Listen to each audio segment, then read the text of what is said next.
Tonight from Anaheim, California, the Red Sox launch their most important road trip of 2016. It's the first of 11 games on the West Coast. Game 1 of 4 with the Angels, with the Sox season at a crossroads. Now, after a disappointing 4-5 homestand, the Red Sox went from leading Baltimore to third place in the AL East, so this trip is even bigger than it was 1 week ago. Hi, everybody. Welcome to the Big A. Great to have you with us. I'm Dave O'Brien. My partner, Steve Lyons. Garen Austin joining us in just a couple of moments. And, Steve, the Red Sox launching a monster of a trip tonight. Yeah, I think everybody understands the importance of this road trip, and there's got to be a sense of urgency on these players right now. 11 games, every one of them on the road. Maybe the bright spot is the fact that the teams that they're playing, the Los Angeles Angels here, are struggling so far this season. It's a good time to be playing them, but the odd part, 4 games here, then 4 games in Seattle. Seattle's a team that can be beat as well. Then you stroll back into the LA area and play the Dodgers. They are always tough. Now, the Red Sox are actually 4-2 against the first 2 teams that they'll play in the American League on this trip, and they're 8-3 against the National League, where the Dodgers are, of course. So David Price is on the mound. He's going to make 3 starts on this road trip. This is a golden chance for him to turn his season around. 9-7 coming in against the Angels. Game 1 is coming up in just a moment.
BuyAToyota.com, Toyota's website for deals.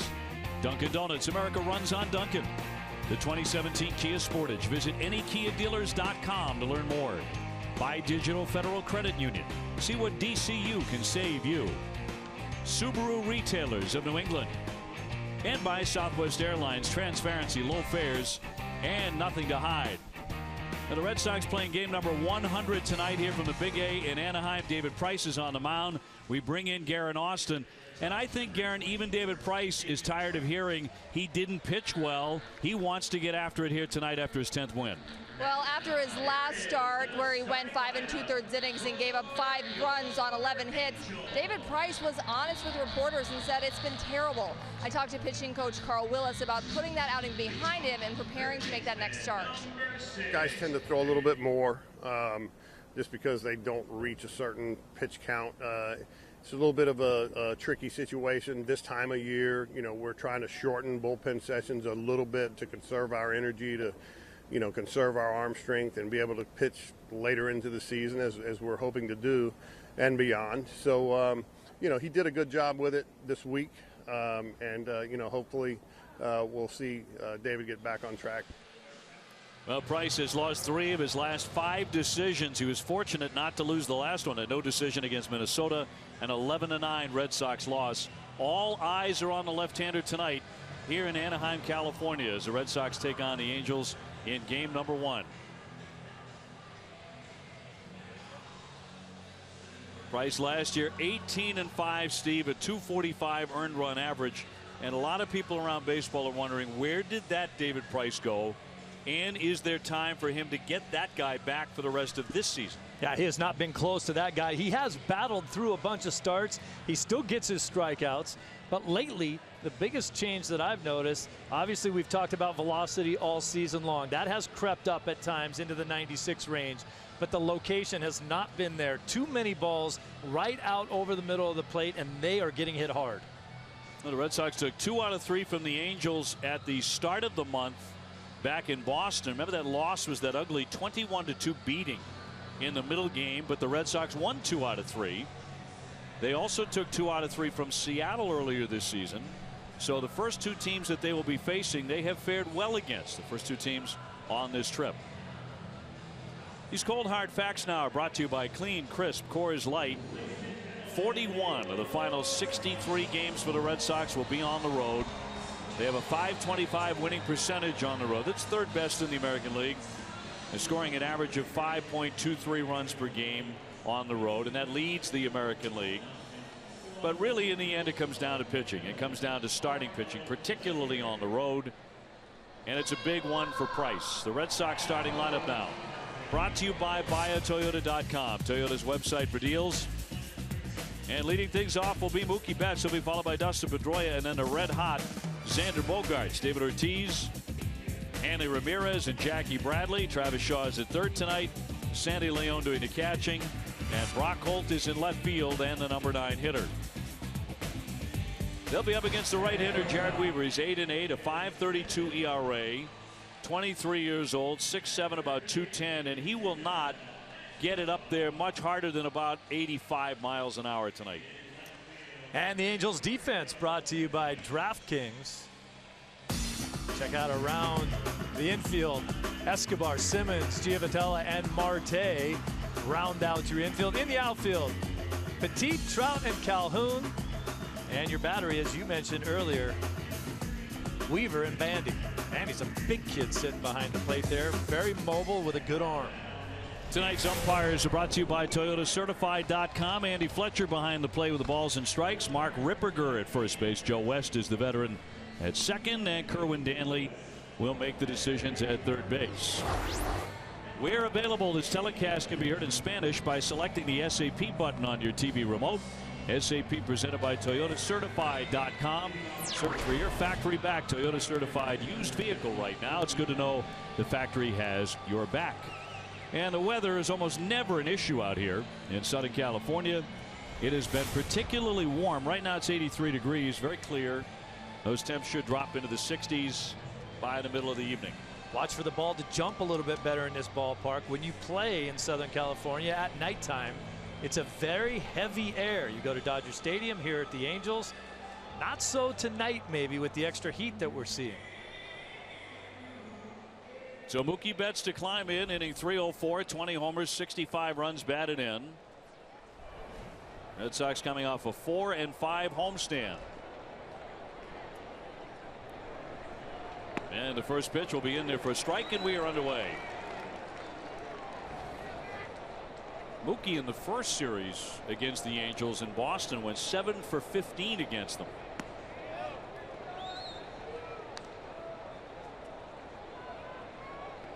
Red Sox on the homestand did win the first 2 games to climb into first place, but then lost 5 of the last 6 to slip into third to begin this trip. And that'll be outside. The only way to really jump on Jared Weaver is to get up on the plate and look off speed. His fastball is nearly an off-speed pitch. Hovers around 83 miles an hour. 2-1 high fly, dead away center, long drive. Trout backing up, still on the run, and will make the play on the running track. Well struck by Betts, but nothing to show for that. One man gone. Trout getting after it. One of the better defenders in all of baseball. He can run things down. He just outruns some baseballs. He knows he has this one in his sights, and it made it an easy play for him. Betts gave it a ride, but he doesn't have a whole lot of extra giddy up on that swing because Weaver isn't providing any power with the velocity on his pitches. Yeah, you've got to do it all yourself if you're hitting against him. And here's Dustin Pedroia. Pedroia cooking with a 7-game hitting streak and homered yesterday in the Red Sox defeat. Very frustrating loss to the Tigers. Sox may be getting some big-time help tonight, though, from the Minnesota Twins, who are playing the Baltimore Orioles. In Minnesota, in the 9th inning, has a 6-2 lead. Toronto is idle tonight. We'll let you know as soon as that's a final.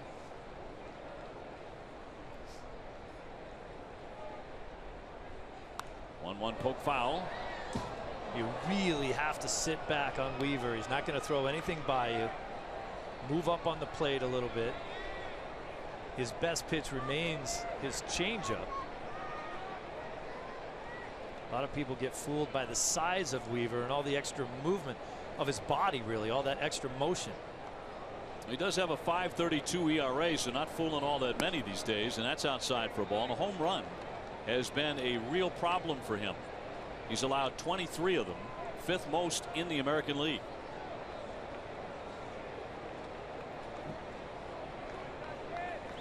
Xander Bogaerts on deck. Not a real big crowd here tonight.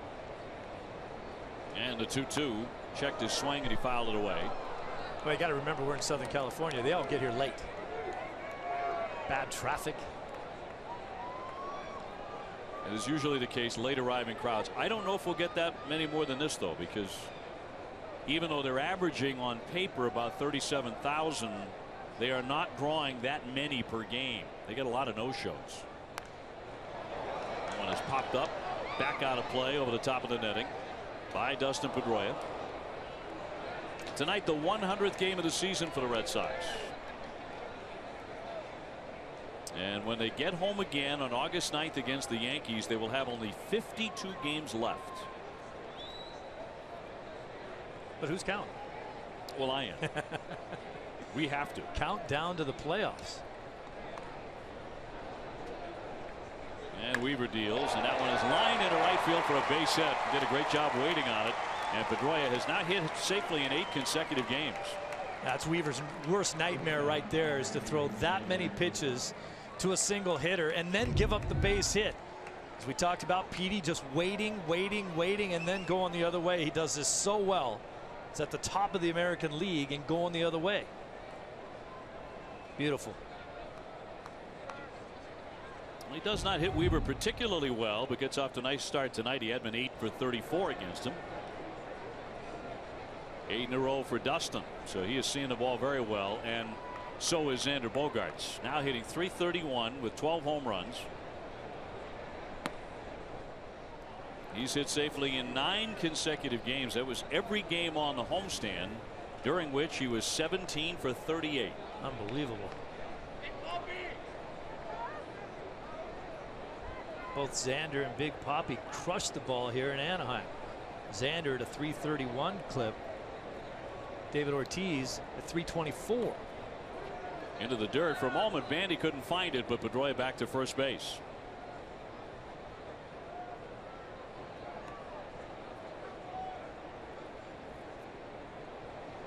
Now, you talk to the guys around here who know Weaver. He's been around a long time now, and they tip their hat to his ability to go after guys. He doesn't have anything anymore. Can't throw the ball by you. He relies on the changeup. He's got to try to trick you, but they say he doesn't back away from anybody. Well, that's cost him from time to time this season. As Pedroia is back in there, Weaver said, "It's no secret I need a big ballpark to pitch my game. It's been the story of my career." He's been a fly ball pitcher his whole life, and this place here in Anaheim has been great for him. But as you mentioned, the long ball's been hurting him this year. And he's been either really good or really bad. And an 8-8 record. He misses inside there. He's made 6 starts where he's given up 5 earned runs or more, and 8 starts of 2 earned runs or less. So he's one or the other. Red Sox with a base runner, Ortiz on deck, and the hottest hitter in the lineup facing a 3-0 pitch. See if he's taking here. He is, and right through there for a strike. Blazing 83-mile-an-hour fastball. The Red Sox are going to face another guy who used to throw pretty hard tomorrow night. Tim Lincecum is trying to resuscitate his career and no longer does. Weaver's 3-1 will not be made. Pedroia back in. You have to give Weaver a lot of credit too, because you think about what he's been going through in spring training. He was diagnosed with a degenerative problem in his spine. He has a narrowing of the spine. There have been a bunch of guys that would have said, you know, I'm going to shut it down this year, see what happens. I'll give my arm a chance to regenerate. He said, I'll pitch through it. Here's the 3-1 to Xander Bogaerts. There goes Pedroia in there for a strike, and the throw is not in time. A stolen base for Dustin Pedroia. So the Sox have a man in scoring position with one down. Number 6 for Pedroia. Stole that base completely on Weaver with a big leg kick, a slow breaking ball. Bandy didn't really have a chance. They might look at this just because of the way Petey slid. It looked like his front leg was up in the air for a long time. Took a long time to get to the base right there. It's pretty close. They're still waiting. Mike Scioscia is debating whether or not, and now he will want them to take a look at it.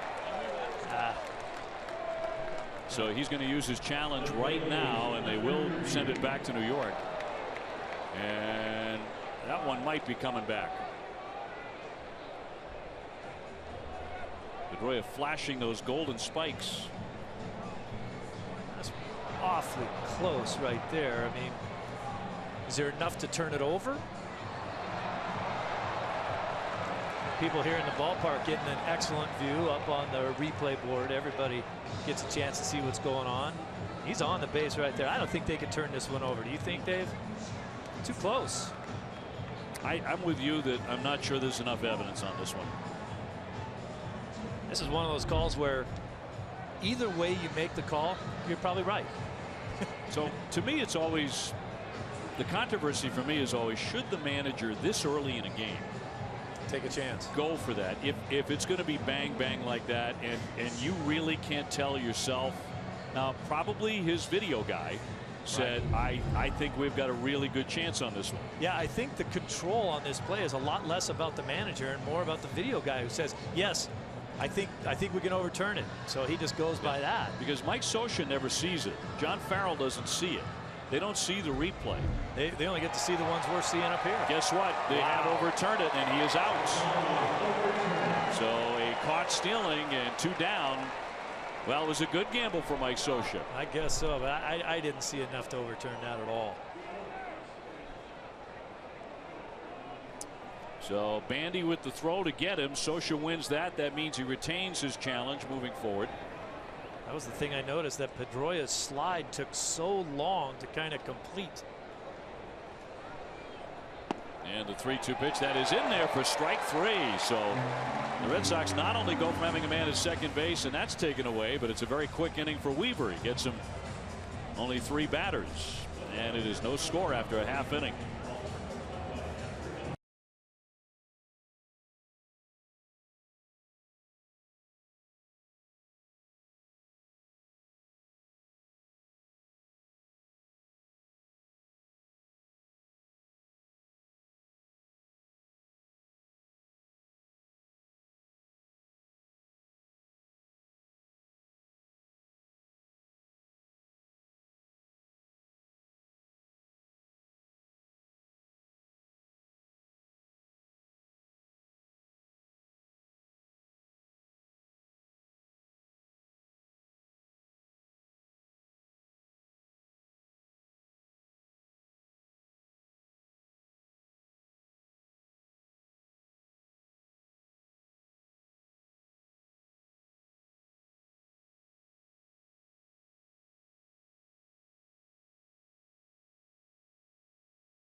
Lineup is brought to you by New England Chevy dealers. It'll be Yunel Escobar leading it off. Cole Calhoun in right. Mike Trout in center.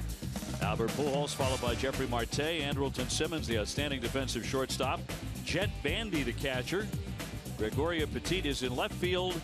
And Johnny Giavotella is at second base and batting ninth up against the Red Sox starting pitcher presented by New England Audi dealers, and that is David Price. 9-7, a 4.51 ERA. 21 starts into his first Red Sox season. His ERA is a full run higher than he has ever finished a season with. Escobar's been a hot hitter, hitting .342 his last 63 games. Had 5 hits on Tuesday night. He's had a bunch of 5-hit games lately over the last year or so.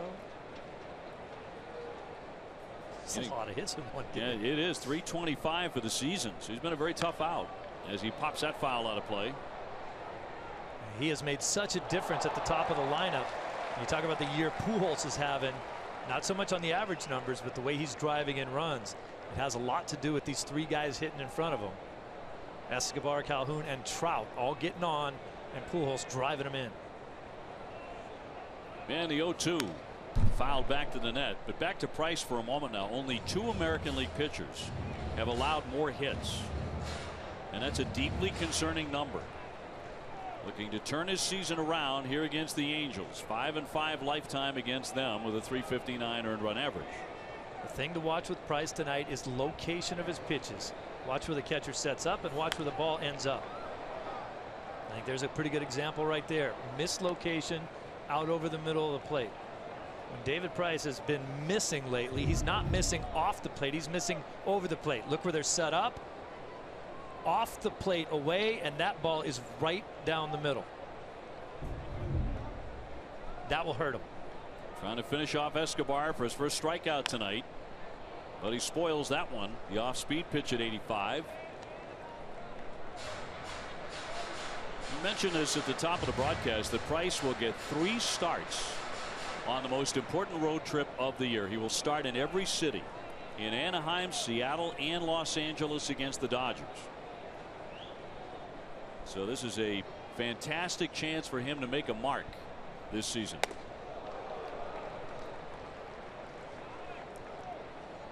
Calhoun on deck, and then Mike Trout. 4-game series here. The Red Sox then go to Seattle for 4 and the Dodgers for 3 before coming back to Fenway August 9th. This is turning into a lengthy at bat here as Escobar knocks another one foul. He just kind of lacks that extra bite to put hitters away, even though he's at the top of the league in strikeouts when he's out there. Need that nice back leg slider right here. Back leg in the dirt, get him to chase it. And the 1-2.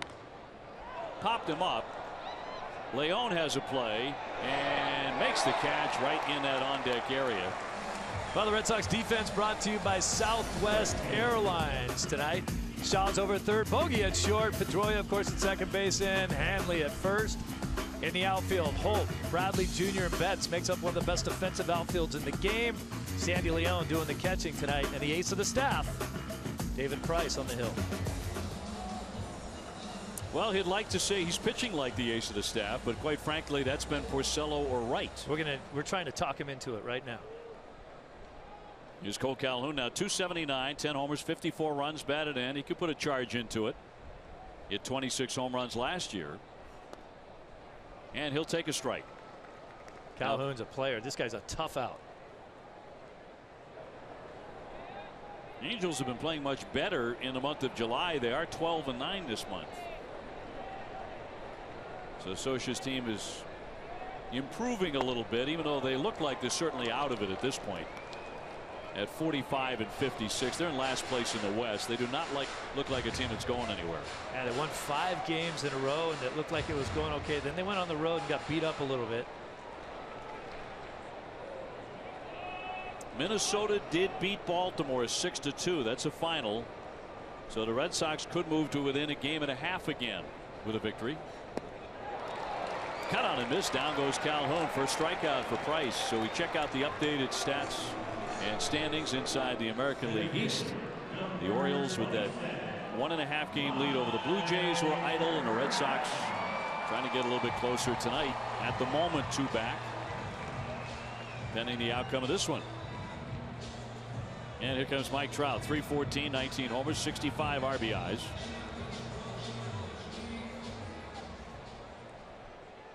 And has hit against the Red Sox particularly well, 333 in his career.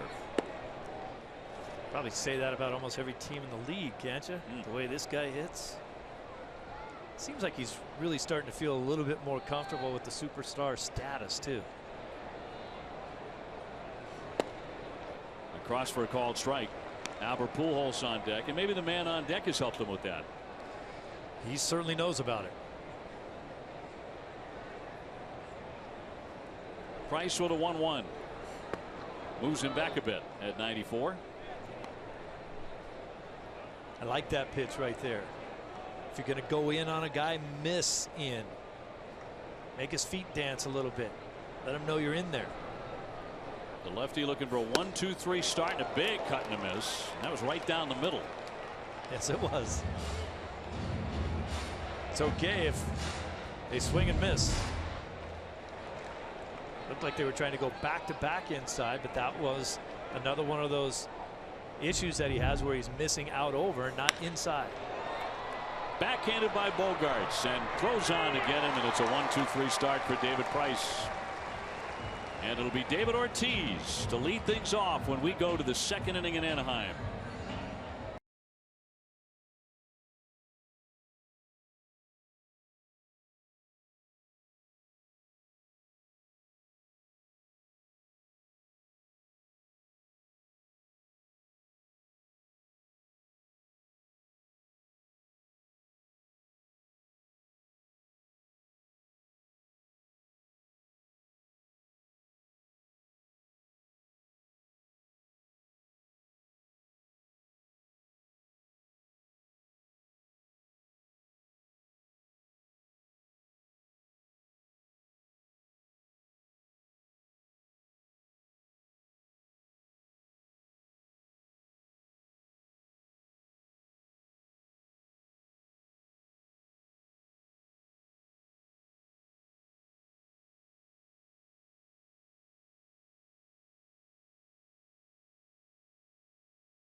T-Mobile, active all-time home run leaders in Major League Baseball. Aaron at the top with 696, but David Ortiz 528.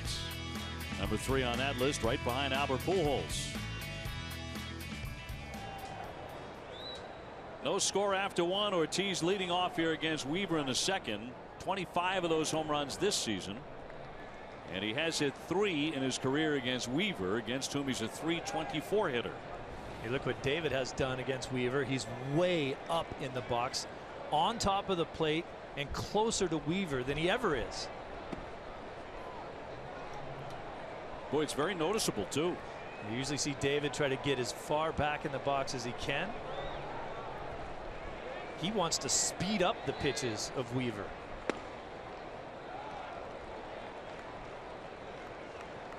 Most difficult thing for a hitter to do is sit back. You want to go out there and hit that pitch. You know guys throw hard. You want to get to it. 3-1. Got a piece. The pregame ceremony David Ortiz honored by the Angels. Mike Trout along with Albert Pujols out there swinging the big necklace, the big chunky necklace. As part of that celebration, the big poppy. Rocketed but fouled on the line. It should happen in all 3 cities the Red Sox visit here, because these are the final stops for David, certainly in the regular season. And Weaver with a 3-2. And inside to walk him. So the Red Sox have a second base runner against the soft tossing right-hander.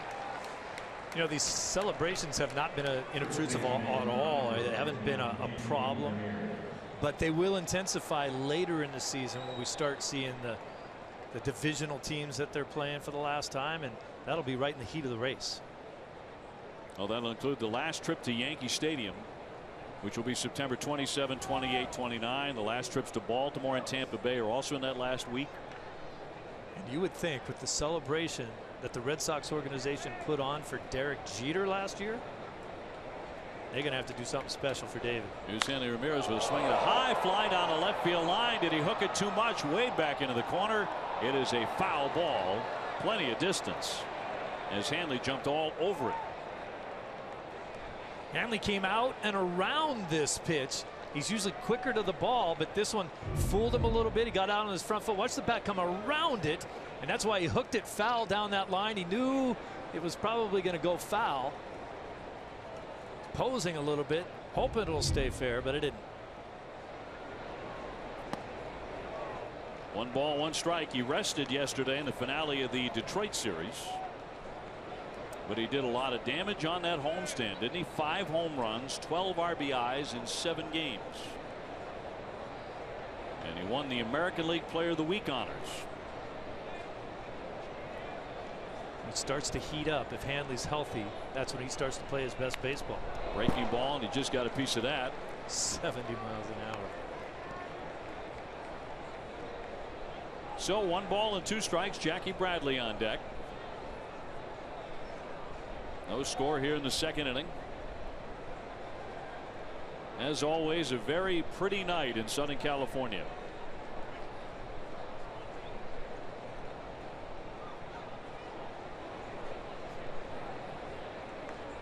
"13 home runs for Hanley." He nubs that one foul.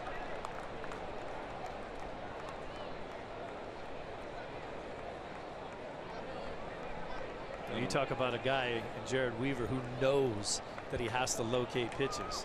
Knows he doesn't have the velocity to throw it by anybody. His changeup is his best pitch, and a pretty decent curveball, but he knows he has to hit his spots, and if he doesn't, he's going to get hammered. And that has happened in about half of his starts. 1-2. That's a nasty pitch right there. He didn't get it. If Eck was up here, he'd say, I gotta get it. I gotta have that one. It's a really nice pitcher's pitch. He didn't get the call. I think Hanley would have been a little upset if he did get the call. So 2-2, nobody out, 1 on. And he smacks that one toward the alley, and left coming on Petit, and he'll make that play. Kind of a sinking line drive. Ortiz back to first base.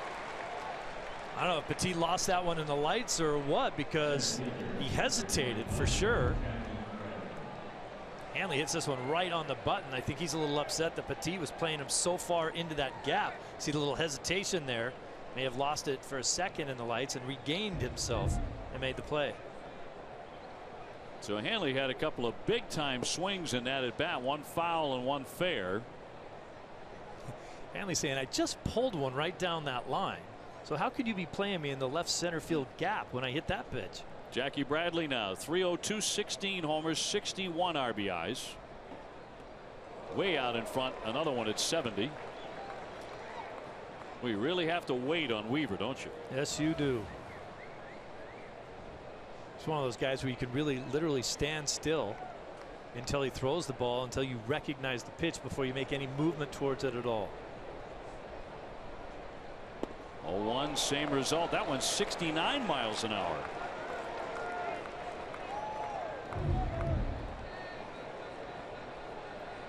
It's almost like an ephus curveball. Jackie had a solid homestand. He went 12 for 33 with 6 RBIs. And high at 83. That pitch not even meant to be a strike, just to stand him up on the 0-2 count. Weaver's been exceptional in the month of July in his career. 20-3 this month with a .250 earned run average. 2-2.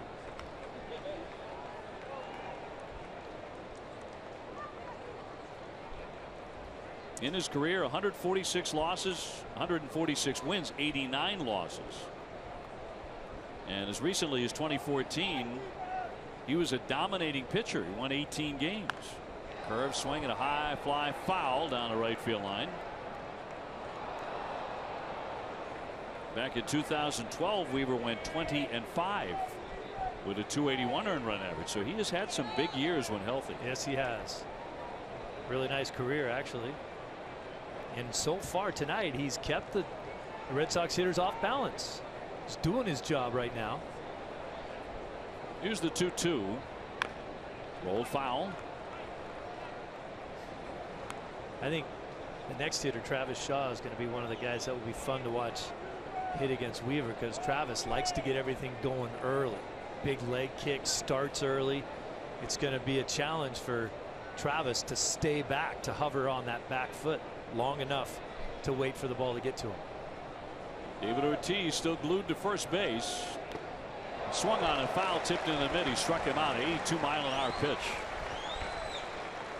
So down goes Jackie's second K for Weaver, and they're 2 away. That entire at bat, Jackie just didn't really look comfortable. And here, he just an 82-mile-an-hour fastball, and he can't square it up. 2 down for Travis Shaw at third base tonight, hitting .265, 12 homers, 55 RBIs, and a little 4-game hitting streak. Watch how early Shaw generally starts his swing.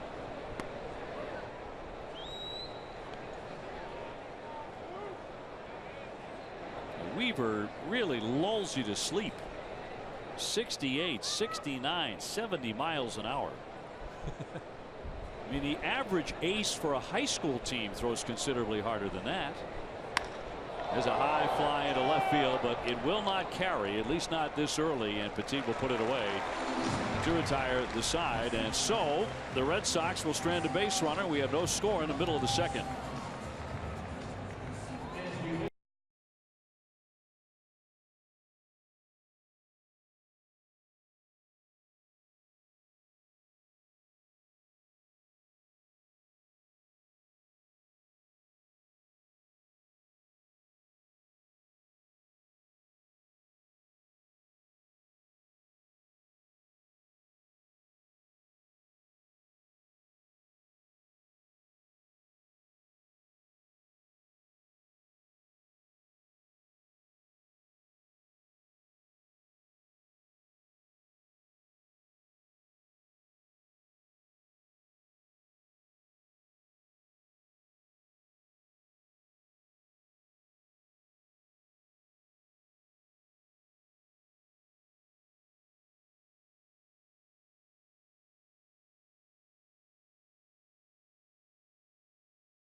Is which road team has a bigger challenge, an East Coast team traveling west or a West Coast team traveling east?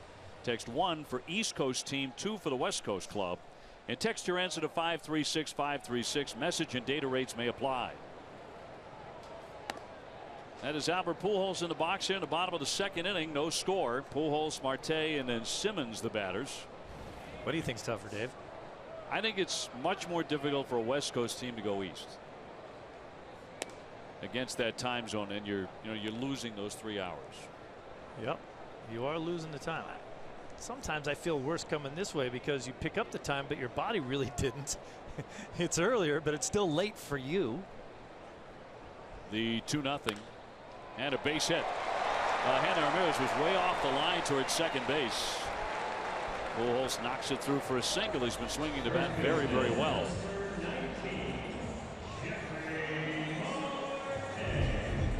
He hammered this ball to the right side for a base hit. Hanley's the only guy over there.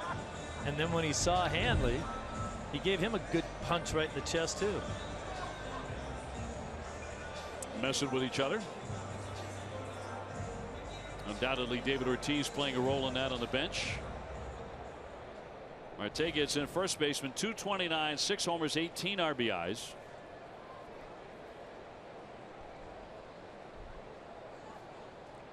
He has some pretty good power. He's only hit half a dozen home runs, but when he hits them, they stay gone.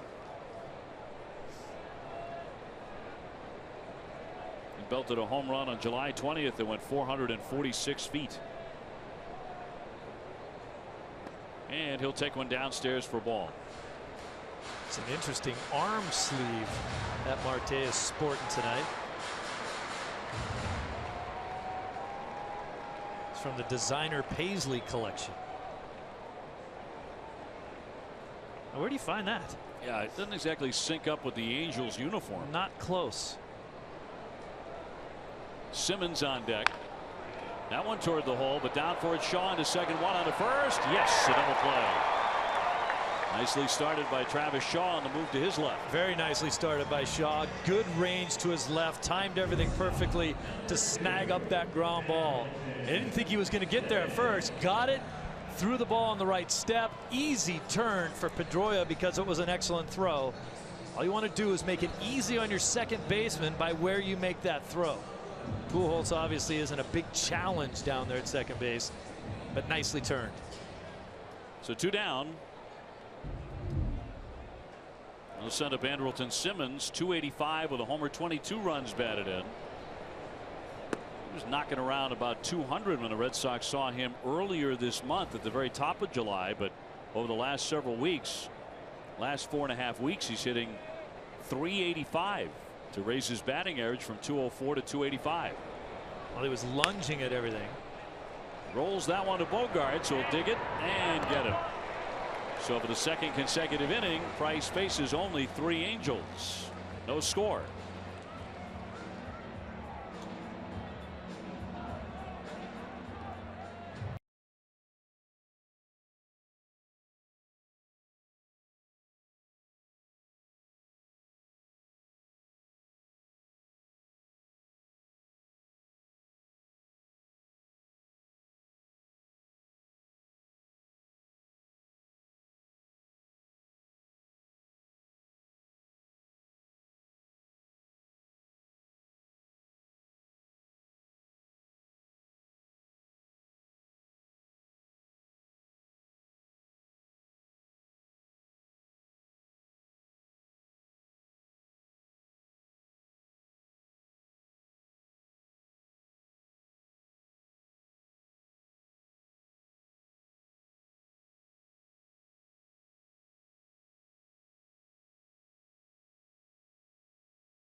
Red Sox moment honoring the '86 Red Sox season. In game number 100 in 1986, the Red Sox lost to the White Sox 7-2. Roger Clemens took the loss, giving up 3 runs in 4 2/3 innings. Here we have no score. Top of the 3rd inning. Steve Lyons, Dave O'Brien, Garrett Austin with you. Jared Weaver dealing to Sandy Leon, and then Brock Holt, and then Mookie Betts. Mookie will be getting his second look at the savvy right-hander. Sandy .388 at the moment with 3 homers.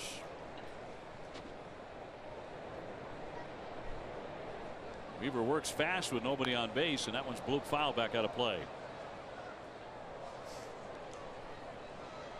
Now the Red Sox, as they start this crucial road trip, are 21-19 on the road. They have played well against the American League West. 15-7. Well, we all know that almost every team has a more difficult time when they're on the road, and this is a long 11-game trip. And you've mentioned it a bunch of times. Crucial. That one roped into right field for a base hit. So Leon is aboard. Sandy had kind of a chilly homestand as the Red Sox went 4-5. Another base hit to begin the 3rd inning here. He did a good job of going down and kind of digging that pitch out, serving it into right field for another hit for him.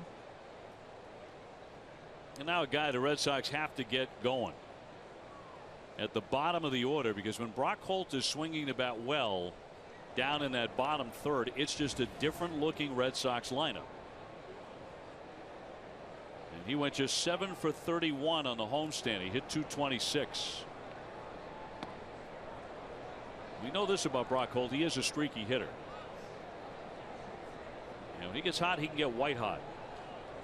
He needs a hot streak right now.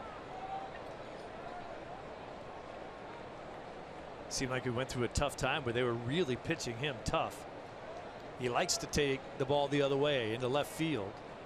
It seemed like they were getting in on his hands. It was much more difficult for him to do that. 1-1. I just love the way he never really comes out of his game. He keeps doing the same things, whether he's hot or whether he's struggling a little bit. Patient hitter. He doesn't mind hitting with 2 strikes. Leon with a short lead at first. And that's going to miss up high.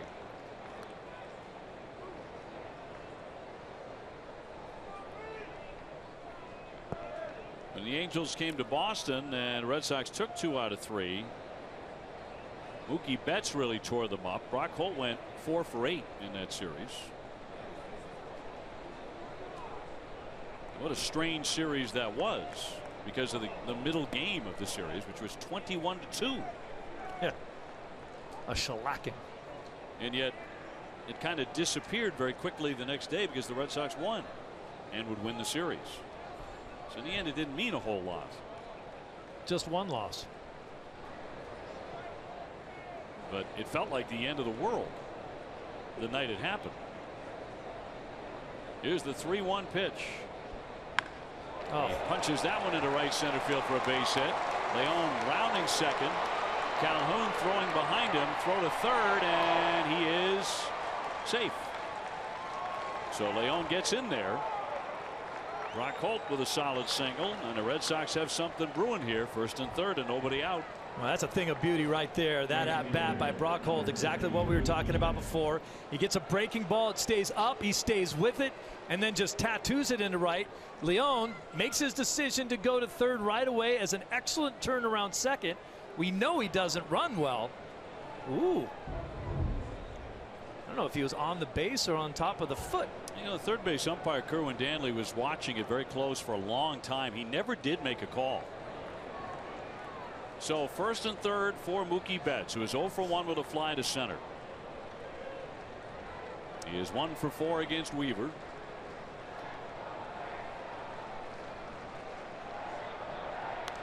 Jumps on that one and pops a foul back out of play for a strike. Another look at Leon rounding the bases. Yeah, the point I was trying to make with Leon right there, he makes an excellent turnaround second base. You don't have to be a fast pace runner to be a good one, but see where his foot is. Right on top of Escobar's foot. He's standing right on the base. I don't know if Escobar ever really bothers tagging him, though. He did not. He had the glove on the other hand and had the baseball in it and never did bother to tag it. If he just reaches up and tags Leon, I think he's out. He might be. 0-1 breaking ball, swinging a high fly ball into left field. Leon going back to tag. Petit makes the catch. Sandy trying to score, and the throw will be cut, and the run is in, and the Red Sox have the lead. Mookie Betts drives in his 66th run of the season out of the leadoff spot, and the Red Sox have a 1-0 advantage. Not really what Mookie was hoping for. He wanted to get more of this baseball than he got, but it's enough to get the run in. But you can see about Simmons coming over and trying to block the view of Leon so that he couldn't see when the catch was being made. Kind of a sly little move there by the shortstop. Brock Holt holding at first base. So 1 down, a run in. Pedroia the hitter. He has already singled tonight to extend his hitting streak to 8 in a row.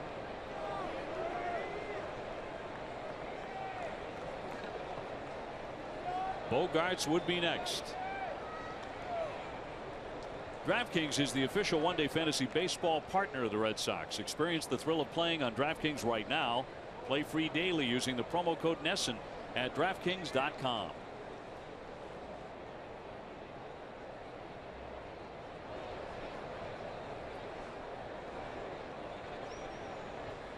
And Pedroia will let that one go in for a strike at 76. Dustin Pedroia is one who does not believe the Red Sox road schedule is that big a deal. He said, I've got to be honest, I don't even look at the schedule. I know there's 162 on there. We can play just as well on the road as we do at home, so that stuff's irrelevant.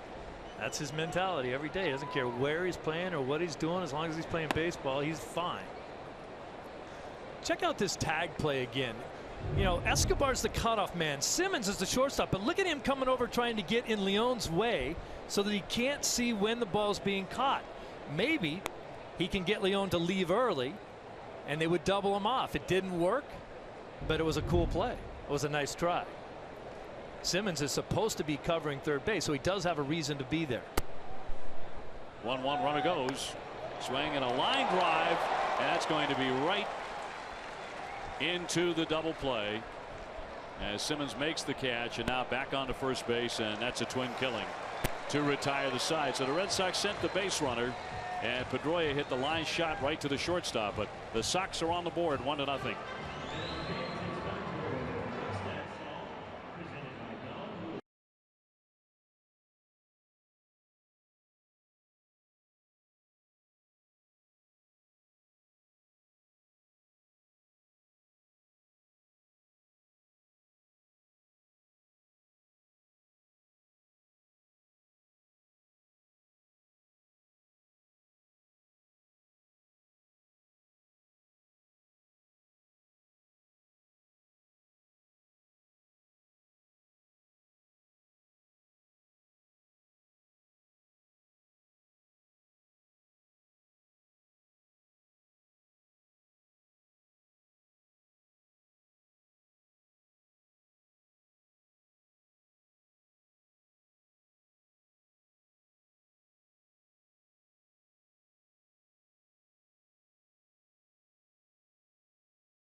One of Fenway's special pregame spaces, accommodating as many as 200 guests.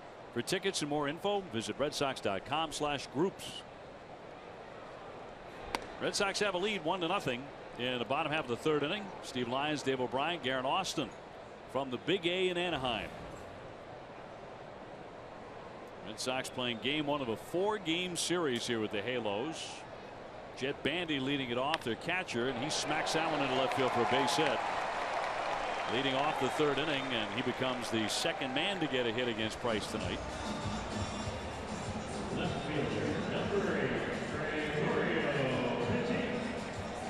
Gregorio Petit will be next, 287 with a couple of home runs. Price coming in had pitched 135 2/3 innings and had surrendered 145 hits. That was the 3rd most hits in the American League. Only 30 walks, however, so he does stay away from ball 4. Petit, their left fielder. And Price deals a strike. You know, the number of hits that Price has given up is alarming, not because of the contract that he signed or anything like that, but because of the quality of pitcher that he has been. I mean, last year, no matter what team he signed with, he would have been considered the ace of that staff no matter where he went. The ace of your staff doesn't lead the league in hits. The 0-1. And with a fastball that he missed. Price, in fact, has posted an ERA below 350 in 6 consecutive seasons. Right now it's 450. And since the introduction of the designated hitter in 1973, only Roger Clemens, Jim Palmer, and Felix Hernandez had longer streaks of ERAs under 350. Might be 2. Pedroia into second one. Bogarts turns, scooped up by Hanley Ramirez, and he makes the play for the out and a double play. That's the second double play that Price has gotten him to hit into. You know, this is a cool play right here, Dave, just because we keep talking about Hanley Ramirez at second. Obviously, Petey's doing his job over there. Little throw in the dirt from Bogey. You expect your first baseman to pick it because that's his job. Hanley Ramirez has become a first baseman.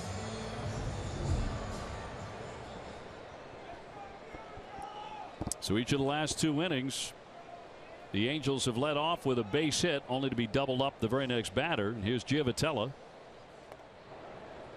274 with 6 homers and 28 runs batted in. My biggest worry in spring training with Hanley moving to first base wasn't that he wouldn't be able to play the position physically at first base. Been an infielder his whole life. But could he make his other infielders better? And plays like that make your infielders better. I'll tell you frankly, he's done that a lot more frequently than I ever gave him credit for, than I thought he could. Me too. I thought it would have been a much more difficult transition for him after we watched him play left field. I think after about 2 spring training games, it became a non-issue for those who are paying attention. Escobar steps in and takes a strike here.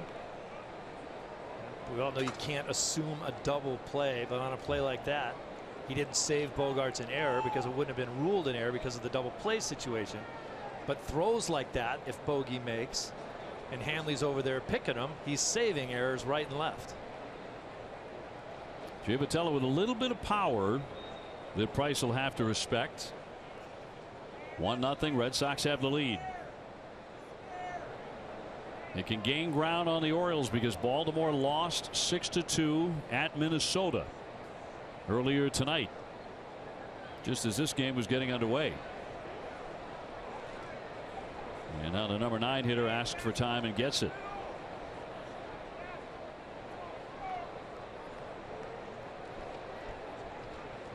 This Angel team is 12.5 games out in the West behind Texas.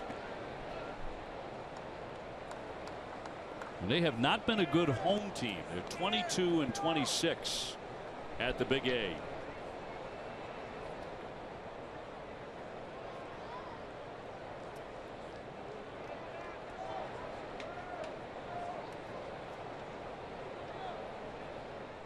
Nobody on base. And a 2-2. Waved at and missed. He got him and got him to chase a pitch that was out of the strike zone. So he's only faced 9 men through 3. 1-0 Boston. Looking good.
And the Red Sox with a 1-0 lead here at the Big A in Anaheim.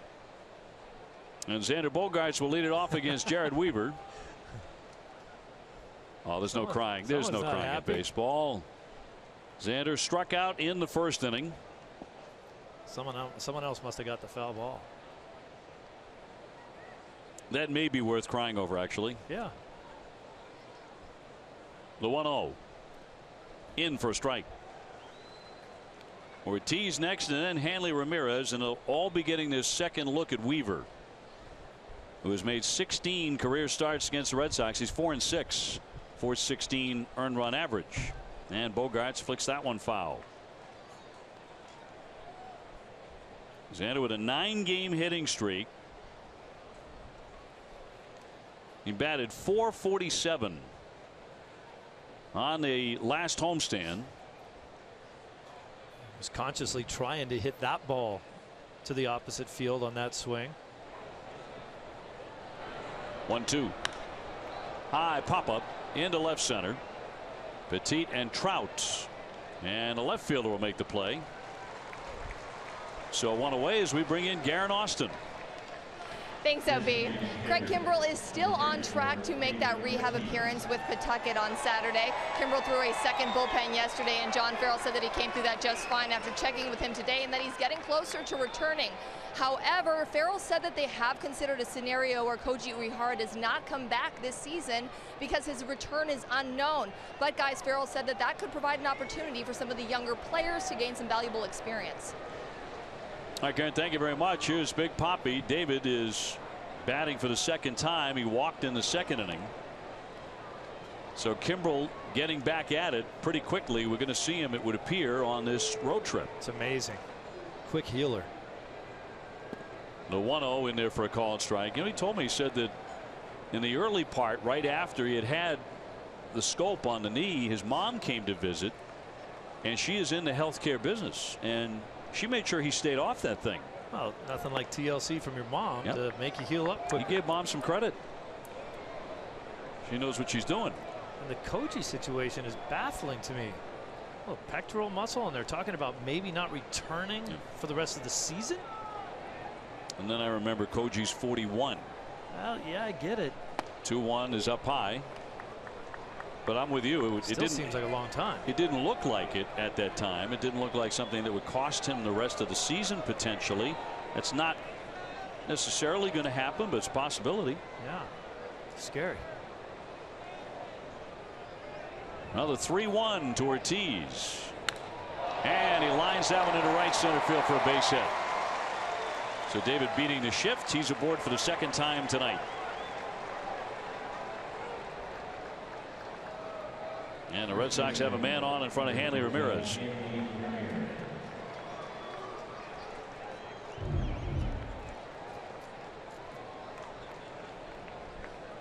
Watch Weaver looking back at the home plate umpire. He was not happy with a couple of the calls made earlier in that at bat to David Ortiz. Oh, he has been known to voice his displeasure. Yeah, it won't help him either. That's for sure. You saw Andy Fletcher. If you read his lips, he said, "Don't you be looking at me." And the Ramirez 0 for 1. He is lined to left. And that was after just missing a home run down the left field line. It's interesting tonight because you have to really tip your cap to Weaver so far. It's 1-0 Red Sox, but nobody's really squaring him up. That ball hit by Ortiz was a line drive off the end of his bat. Wasn't hit that hard. He's keeping guys off balance. Guys are still trying to figure him out. Yeah, the hardest hit balls were the home run and the line out by Hanley. Yeah. He had nothing to show. Here comes the 1-0. And really drifted in there for a strike right down the middle. At 76. When the Angels visited Boston earlier this month, Hanley was 5 for 7 off them. So had some good swings in that series. The 1-1 and fouled back. MLB.TV Premium is everything you've come to expect and more. Watch every out-of-market game of all 30 teams in true high definition on over 400 supported devices. Visit MLB.TV for details. 1 out, 1 on. Red Sox up 1-0. Ramirez now has 60 RBIs after the big homestand. 2-2.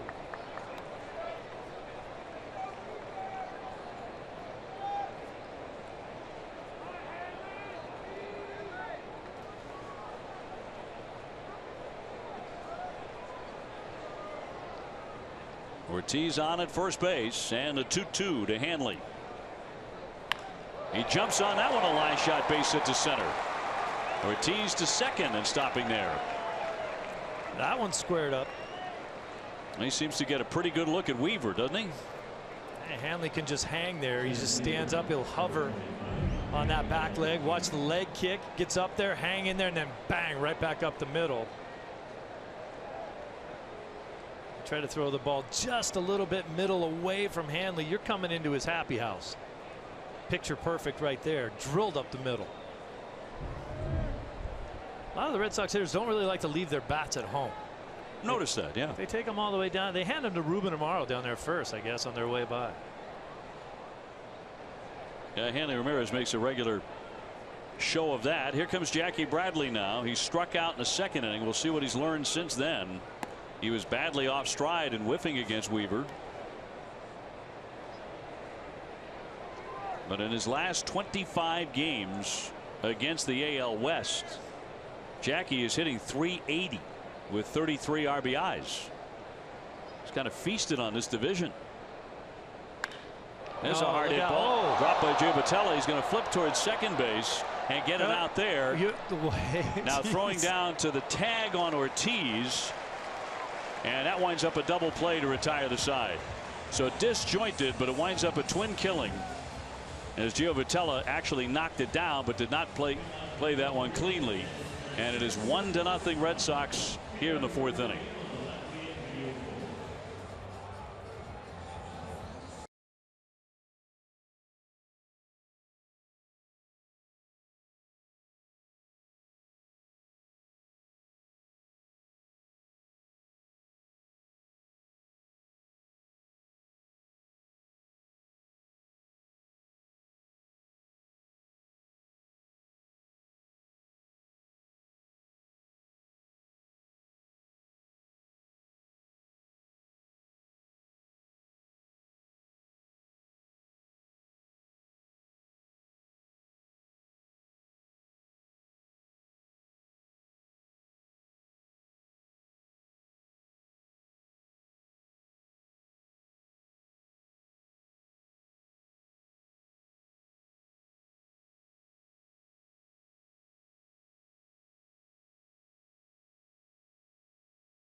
MLB trade deadline coming up Monday afternoon. Nesson has you covered. TC will host a live 2-hour trade deadline special starting at 3:30.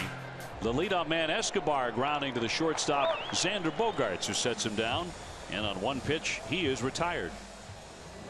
One away in front of Cole Calhoun. Now, it feels like the entire Red Sox front office is out here in Southern California. Dave Dombrowski is here, and everyone's here. Now, there's that last play, the double play. It almost looked like Giovatello dropped the ball on purpose. The way it's set up, Big Papi didn't really have to run. He could have gone back to second base, but if he catches this ball, they don't get a double play. They'd only get one out. He drops it, gets to force it second, and then Big Papi in the rundown. Yeah, it winds up a 4-6-5 double play, disjointed. Cole Calhoun, the batter, he struck out in the first inning. So you feel like if the Red Sox want to make a move at the trade deadline, August 1st, you're going to have basically Fenway Park West on hand to do it because everybody is here. In fact, even the ownership is in Southern California. Yeah, the reason why it feels like the entire front office staff is here is because they are all here. They want to make sure they're all together in a spot where they have to make a huge decision and everyone's on the same page. The 2-0 pitch. He's bunting toward third base, and that's going to be a base hit. No play at all for anyone. Calhoun with a single as he drops down a bunt. Tell you what, sometimes these shifts are so overplayed. They shift on everybody. Now watch how Calhoun will take his time. All he has to do is square around, look at him, square around. He can tell everybody in the house, I'm going to bunt it because where I'm going to bunt the ball, nobody can get me out. I'll take that base hit. Thank you very much. Third hit of the ball game for the Angels. Calhoun's 1 for 2, and that'll send up Mike Trout. Watch how long he takes. Perfect. No one over there to get it. And the other reason why that's a really smart heads-up play is because David Price was cruising right now. Trout, the batter, he takes a strike. Out after out after out. Now you drop a little bunt base hit down there. You get Price thinking about somebody on base and changing things just a little bit.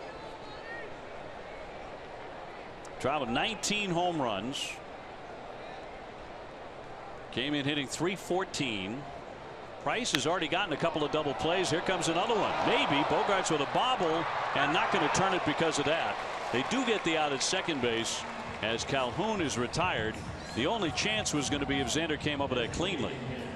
Yeah, Trout runs too well. Even if he came up with it cleanly, they might not have gotten him. Bogaerts went down to one knee, and it's a good thing he did because that ball hit him off the thigh. No error charged on the play. You cannot assume a double play. Pujols will be next. Trout's the only guy on this Angels team that really does any running at all. He's got 17 stolen bases. They don't steal off a Price very often. Pujols singled his first time up. He's leading the majors with 28 RBIs this month. 18 of those have come in the last 10 games. You know, you got to assume Calhoun was bunting on his own. Sure. And that's not a sign, but I wonder how thrilled Scioscia was. You're talking about a guy who hit 26 home runs last year, dropping down a bunt, and then Trout very nearly hit into a double play. Don't you want Calhoun swinging the bat and trying to tie it himself? Well, I think I want him on base somehow, especially where he's hitting in the order in the number 2 spot. Then you have Trout coming up behind you, then Pujols. So if I'm on first base, I just want to be out there and give Trout and Pujols the opportunity to drive me in. You know, you're right about his power. That makes sense when it's Andrelton Simmons, if it's me. But that's a guy who can hit the ball 450 feet. And yeah, you let him take his bunt single. The 1-1. And in there for a called strike at 94. A bit of a generous call there for Price. Can always go either way on that, but really early in the game, you want him swinging the bat a little bit. I just think he saw an opportunity, saw what they were giving him, and took it. Price had only given up 1 hit in the previous 6 hitters before that, so he was kind of settling into a groove. Maybe figured he could change some things. 1-2 to Albert, and in there for strike 3. He didn't like the call at all. Maybe it wasn't so much that one, but 2 pitches before that. But Price punches him out. The Red Sox still lead it 1-0.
The fun with Irving Oil's $5 million giveaway. With 3 ways to play, you can drive away with a Ford Escape, $5,000 in cash, or $100,000.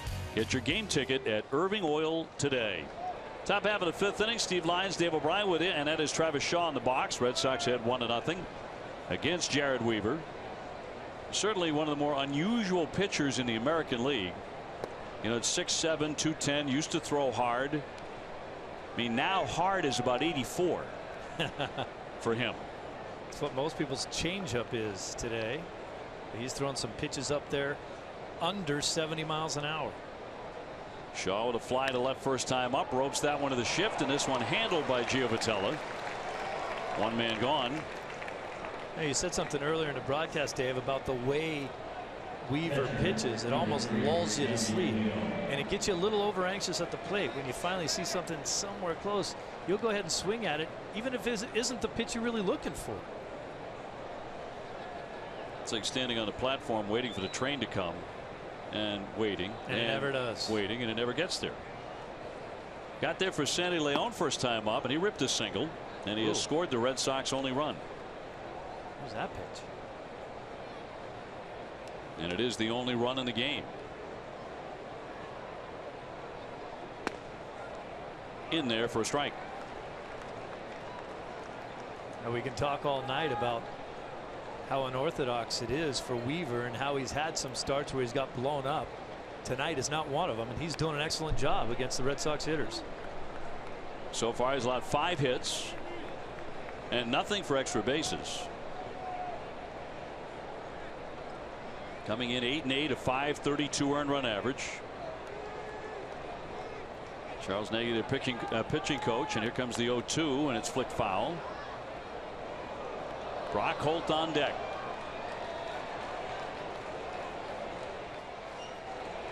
Red Sox also have a 4-city 11-game road trip in August, and another West Coast trip at the start of September to come. 0-2. And a high fly off the end of the bat into left, and Petit there. 2 down. How did the Red Sox get all of these outstanding young players? We'll find out by joining Dave Dombrowski, Red Sox scouts, pitching analytics director Brian Bannister, and others at the Boston University on August 13th and 14th for the 6th annual Sabermetrics Scouting and Science of Baseball Seminar.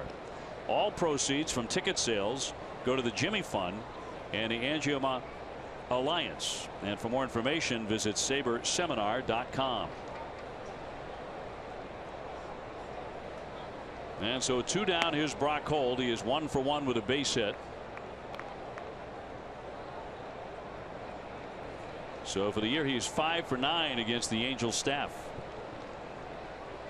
The 1-0 in for a strike.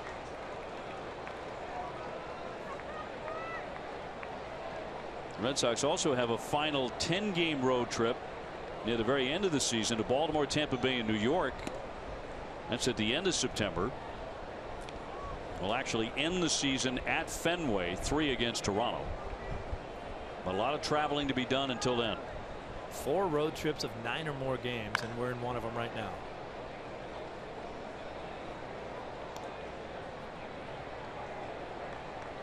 You know, you're thinking this high-tech age of, you know, iPads and iPhones and everything that. Look at all of those high-tech devices sitting right in front of the brass right there. Sure.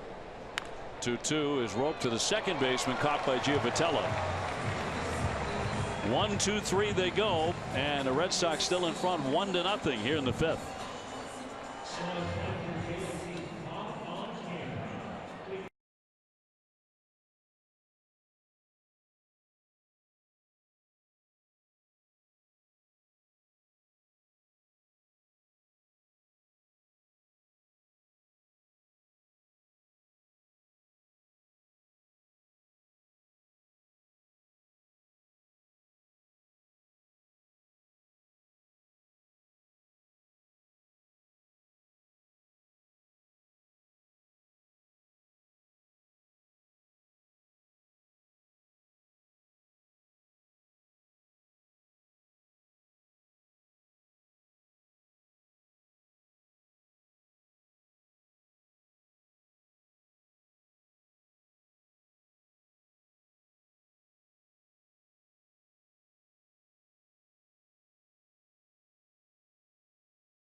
Bottom 5, 1-0. Red Sox have the lead here against the Angels. Marte will lead things off against David Price. Then Simmons and the number 7 man Bandy. Certainly a top heavy lineup here for the Angels of Mike Scioscia.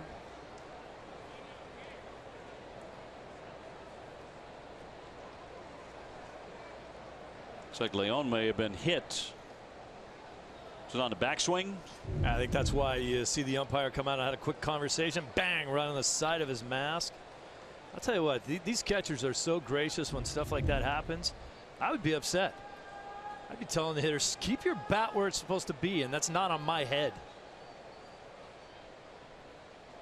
The 0-1 up the middle, of base hit. So in each of the last 4 innings, the Angels have a hit, but nothing more than that against Price. Time now to check out the results of our Dunkin' Donuts poll question. Which road team has a bigger challenge, an East Coast team traveling west or a West Coast team traveling east?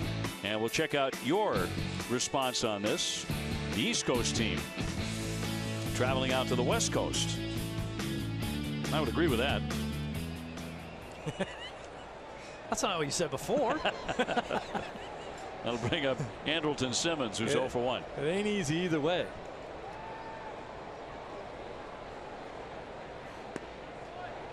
Simmons came in hitting .285 with a homer and 22 runs batted in. Still one of the slickest fielders in all of baseball. He's changed leagues from the Braves over to the Angels, from the National League to the American League, but Gold Glover in the National League. I think they've been very, very happy with what they've gotten out of him here. He's caught fire with a bat, and he fouls that one away for a strike.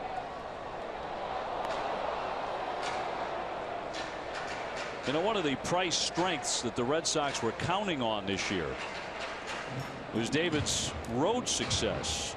And they're certainly counting on it tonight. He came into this season a career 59-24 on the road. That's the best winning percentage in Major League history for a starting pitcher.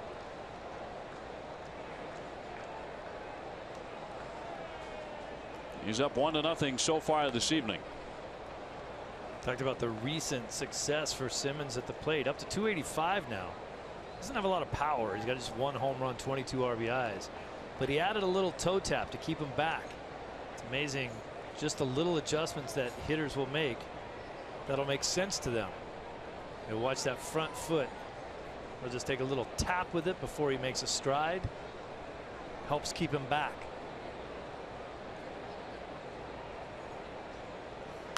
One slice foul out of play to the right.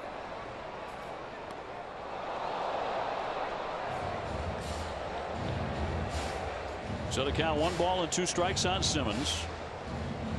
You go back over the last 3 or 4 years and he has made some of the best plays any shortstop has made. And it's a combination of the range and the athleticism and a terrific throwing arm. Yes, he does. He has a gun. A lot of guys can get to balls, but then making the play at the other end isn't the easiest part. You make a great play, but then he's safe. Nobody talks about it. Price looking for a ground ball right at somebody, and a cut and a miss by Simmons. And down he goes, strike 3. So Bandy will be up next. Red Sox on top here, 1-0 on a Mookie Betts sacrifice fly. That was back in the 3rd inning. And that's produced the only run to chase in Sandy Leon. Got it back there just enough. They're not a great arm out there in left field by Petit. Sandy Leon hustling down the line. Some really good base running in that whole exchange by Leon, going first to third and then scoring on the sacrifice fly. And that is the scoring tonight here in Anaheim. Bandy is 1 for 1 with a single. He's a double play candidate as the catcher. Price has induced a couple already tonight. He got Marte to hit a twin killing in the 2nd inning, and he got Petit to do it in the 3rd. A lot of double plays from this Angel team. A few of them tonight as well.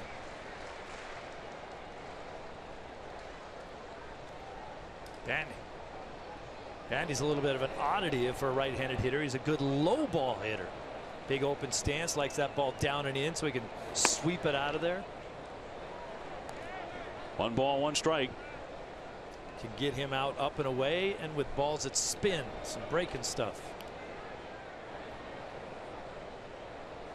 These Angels, a last place team, dead last in the AL West. Price says yes to Leon. Marte leading at first. And he misses upstairs and outside. So 2-1.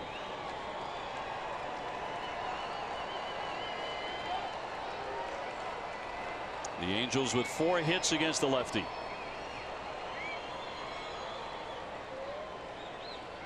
Rick Porcello on the bump tomorrow night here at the Big A.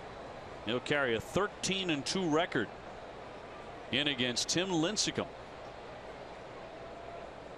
who's been making a comeback, and that's in for a strike. Of sorts. He hasn't had a whole heck of a lot of success.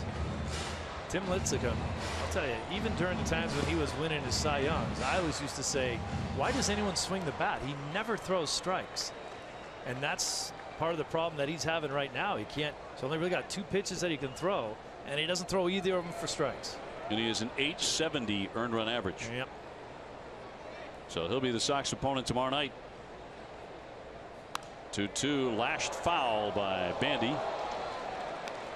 I like what Price is doing here. I like what I see out of him with the fastball. He blew Simmons away with a fastball. That one was past Bandy, barely got his bat on it.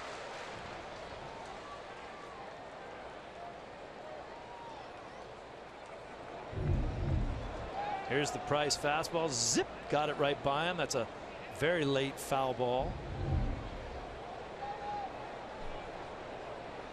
He'll try the 2-2 again on Bandy, who does have 4 home runs. And he got jammed, but he fought it off foul back into the net. The runner was on the move. Marte back to first. And Price's uniform top is just drenched. Yeah. He's not wearing a different color. You can see the difference between his back and his pants. Look at that. That's not 2 different uniforms. That's just sweat.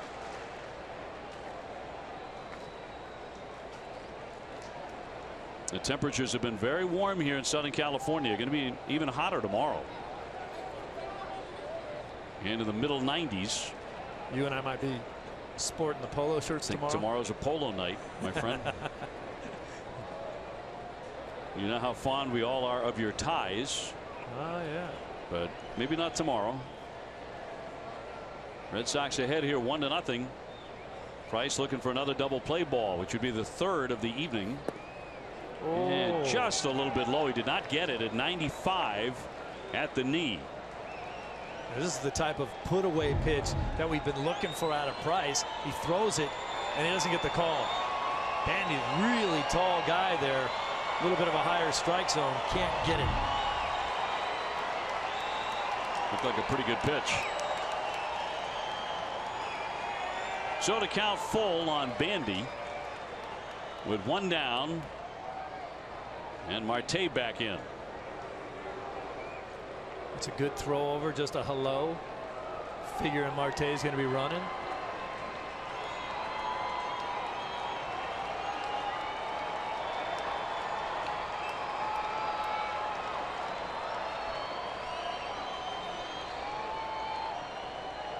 And the 30-year-old from Tennessee from the set. Runner holding.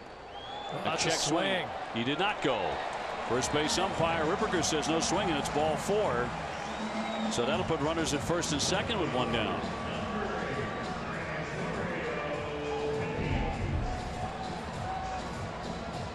Take a look at that pitch right there. That's a pretty good call, I guess, by the umpire. Originally, it looked like he swung the bat to me, but right there on the replay, I don't think he did.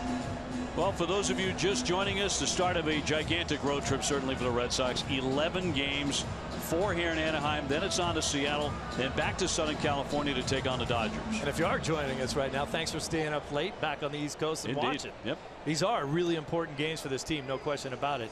It's worth staying up to see what's going on. The Orioles have already lost. They fell to Minnesota 6-2. So the Red Sox could get back to within a game and a half. They would with a victory. But now all of a sudden Price in a bit of a jam, first and second for Petit, who's hit into a double play tonight, and he'll take ball 1. 1-0 Red Sox, and now Bogarts for a mound visit. Bogarts is coming in to make sure he understands what pitch sequence they're using with Sandy Leon, so he knows what the pitches are. When Sandy flashes all the signs, he wants to know what's coming as well. Marte at second, representing the tying run. And a 1-0. A dribbler foul. Drew Pomeranz will pitch on Saturday here. And Stephen Wright will go on Sunday. Likely to be very warm on Sunday afternoon as well here. And a growing concern is the grip that Stephen Wright has trouble with when the weather is particularly hot or rainy. Well, you know, we're in the dead of summer, so that's something that he's going to have to try to figure out. The 1-1. Knocked foul out of play. It's either going to be that he's going to have to live with it and learn how to pitch with it, you know, when he's sweating a lot, or, you know, occasionally it's drizzling, or the possibility when those conditions present themselves, he will be scratched from that start. That's a pretty drastic move, I think. Got to have someone else in waiting, ready to go. Yep. When do you come back and start it? It's going to be just as hot tomorrow. The 1-2 will not be made as Price doesn't throw. I got a better idea. Take a hand towel out there with him, stick it in his back pocket. When he gets sweaty, dry his hands off. I mean, the results when he has to deal with rain or really muggy weather are pretty remarkable. How different he is under those circumstances, how less effective he is. Look at the ERA over the last 6 or 7 starts. Here comes the 1-2, and punch foul again out of play.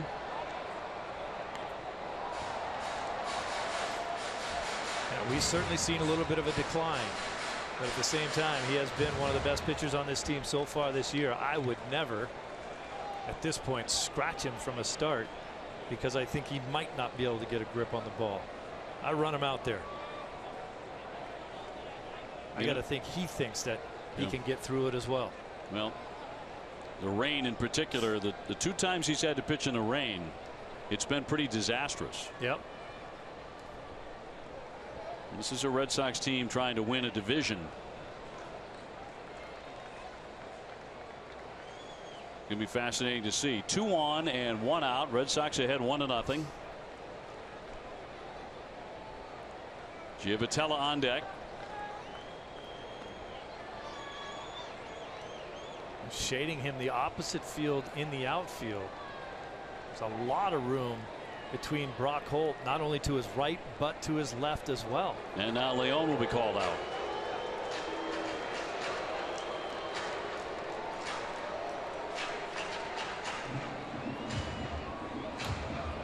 One ball and 2 strikes. Nesson is proud to support the Men's Warehouse National Suit Drive in July. When you make a donation of gently used professional clothing at any Men's Warehouse location, you help men and women look their best as they re-enter the workforce. Learn more at nationalsuitdrive.com.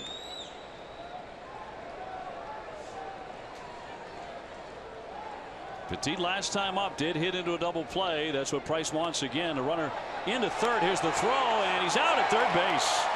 Marte trying to pick up third, and he is cut down by Sandy Leon. Wow. This makes no sense to me at all right now. You're getting beat 1-0. You're in scoring position. Guys don't steal off Price that often. I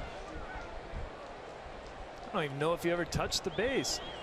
This is because of the replay world. This is a good time for Shaw to kind of stay with that tag and make sure he's still tagging him even after he flies past third base. Boy, John Farrell says, thank you very much, Jeffrey Marte.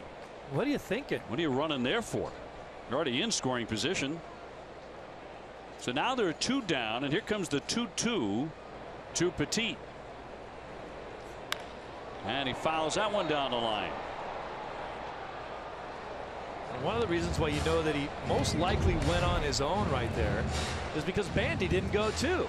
Here's the throw down, swipe tag. Why doesn't he try to touch the third base with that front leg?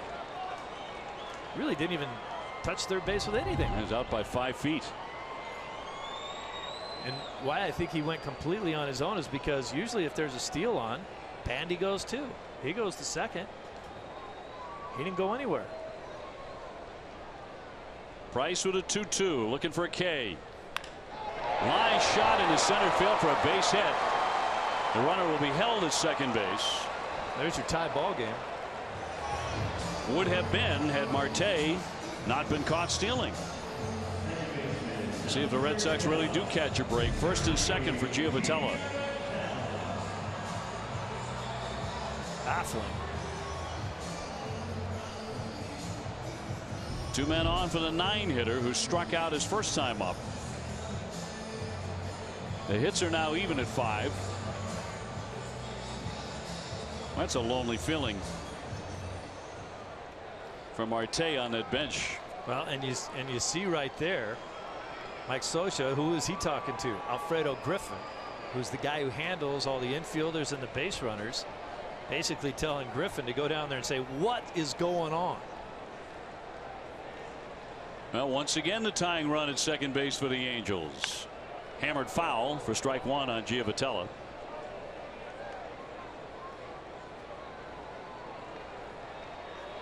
Come the sixth inning, the Red Sox will have the top of the order duo: Mookie Betts, Dustin Pedroia, and Xander Bogaerts.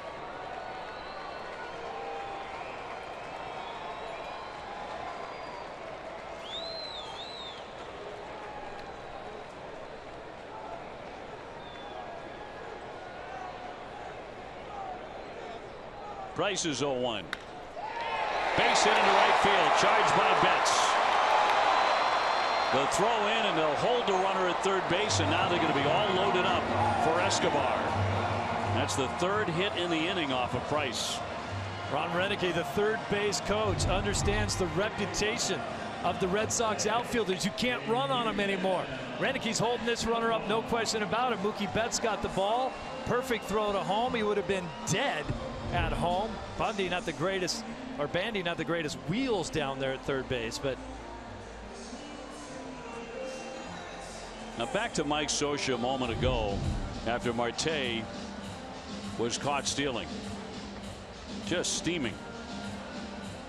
He's talking to Griffin, his coach, but like, what in the world is he going for? Alfredo Griffin's afraid to come over and talk to Scioscia himself.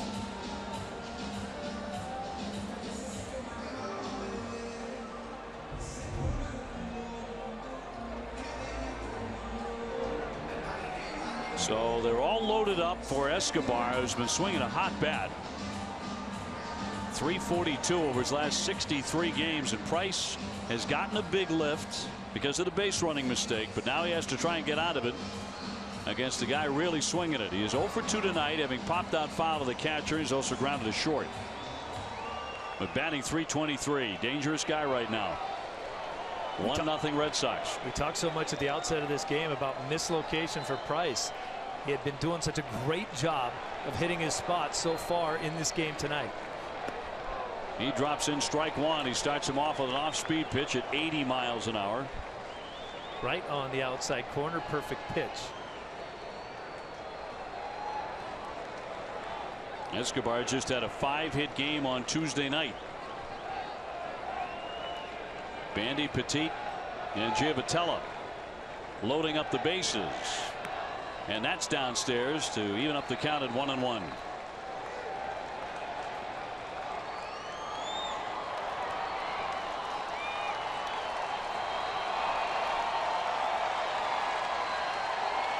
These are the kind of spots you expect an ace to get out of when he's in it.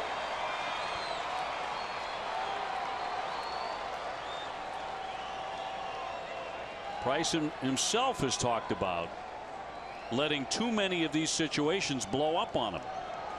Can he get out of this one? Here comes the 1-1 pitch. On the infield, Bogaerts charges, goes to second, and got him. So Price gets out of it. A bases loaded jam, but they fail to score. Still 1-0 Red Sox.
Leads to the biggest games. We'll check out the official Red Sox ticket resale marketplace. It's RedSoxReplay.com.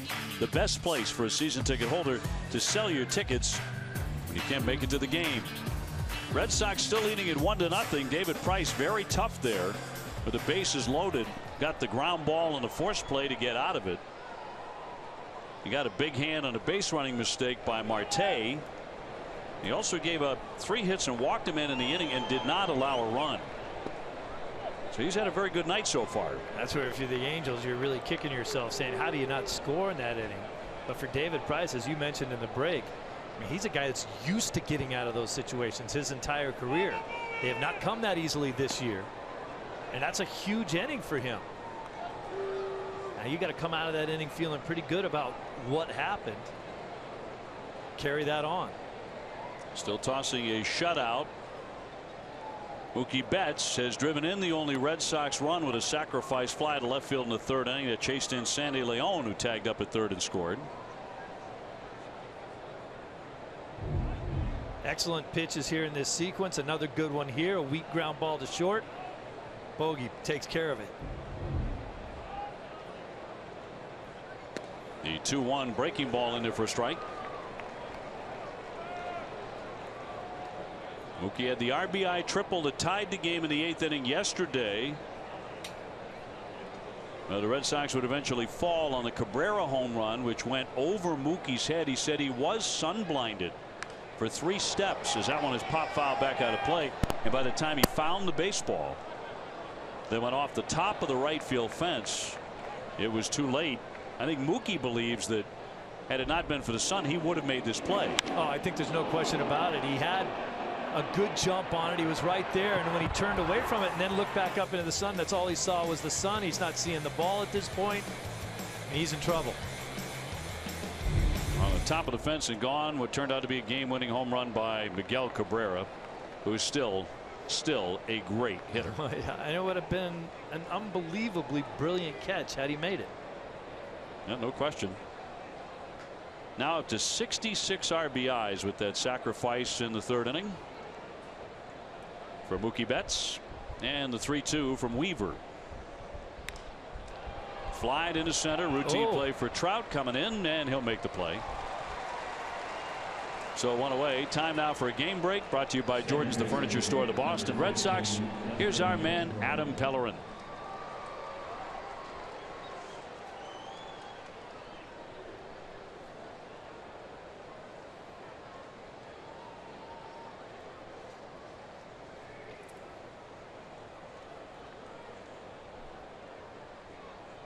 They snap a 3-game losing skid at him and knocking off the Orioles. That helps the Red Sox cause perhaps tonight. As Pedroia gets in, he has singled and is also lined into a double play.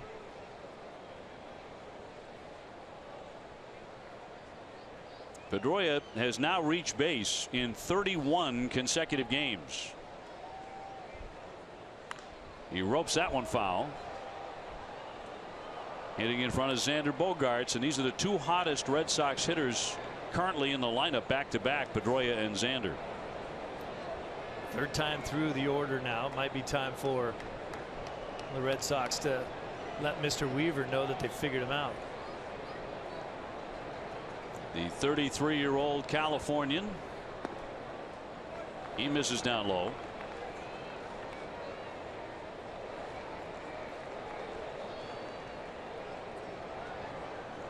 He's had some injury trouble in his career in 2013 and 2015, a fractured arm and some hip problems.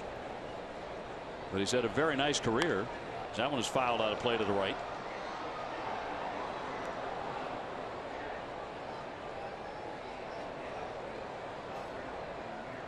There is activity in the bullpen for the Angels. They have 2 men throwing out beyond the left field wall. Sox bullpen is quiet here in the 6th. And the 2-2 to Pedroia. Breaking ball, loop toward right, charging on Calhoun, and there to make the play. 2 up, 2 down. Right in front of Xander Bogaerts. You see a lot of gentle outs when Weaver's pitching, and he's pitching well as he is tonight. Yeah, he just gets you fooled out on your front foot, off the end of your bat, jam shots.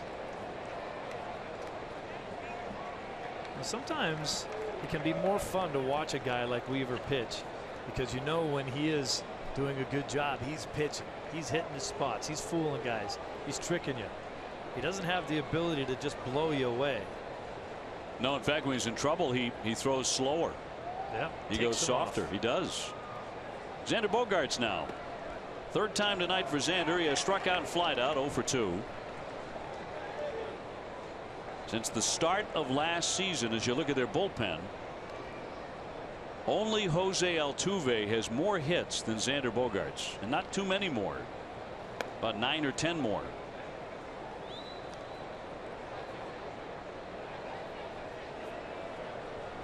Gaudy numbers. Nobody on base for the Sox here in the 6th inning. They lead 1-0. And a breaking ball in there for a strike. The Angels have done a good job on Bogaerts. He's just 1 for 13 against them this season. He just ate alive the Tigers and the Twins. Sit down. That's going to be popped into left center field for a base hit. So he'll take the single. His first hit of the ball game, and that gives Xander Bogaerts a 10-game hitting streak. Once again, as we talked about, not too bad a pitch by Weaver here, down and away from Bogaerts. He just goes down there. Watch how far Bogaerts has leaned out over the plate to reach that pitch, and then dump it into left center field for a hit. Not scalded, but it looks good. 6th hit for the Sox. Jared Weaver's pitching line is brought to you by your Eastern Lexus dealers. So 5 2/3. He's given up the 1 earned run, but he is up to 99 pitches and has to face David Ortiz here. And Poppy has not made an out tonight, a walk and a single. 1-0 Boston. And a strike. With 76 miles an hour. You're waiting all night on that. Yes, you are. And I think he's really taken a lot more off to David than he has to anybody else.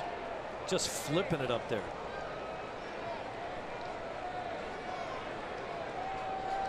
Two down and a man on. David Ortiz with 84 runs batted in, so pressing 90 RBIs with 4 games left in July. And the next run that David scores means he will pass Joe DiMaggio for 31st in Major League history in runs scored. The accomplishments and the names of the people that he continues to pass is mind-boggling. It's the who's who of the greatness in this game.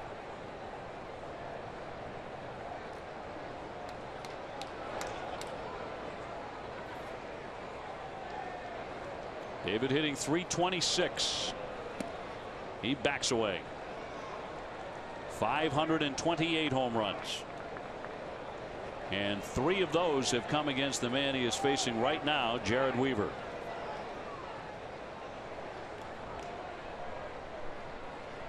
Well, we used to call it backlegging one. Just sit on that back leg and spin. Ortiz will ask for time and get it from Andy Fletcher.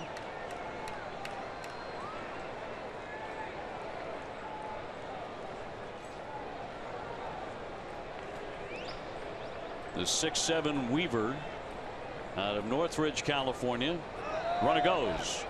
And the pitch will be inside and down to second base, Xander Bogaerts. So Xander with a theft.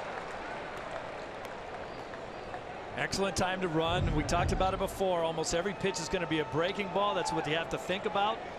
Xander gets a good break right there. And no chance of throwing him out in this situation.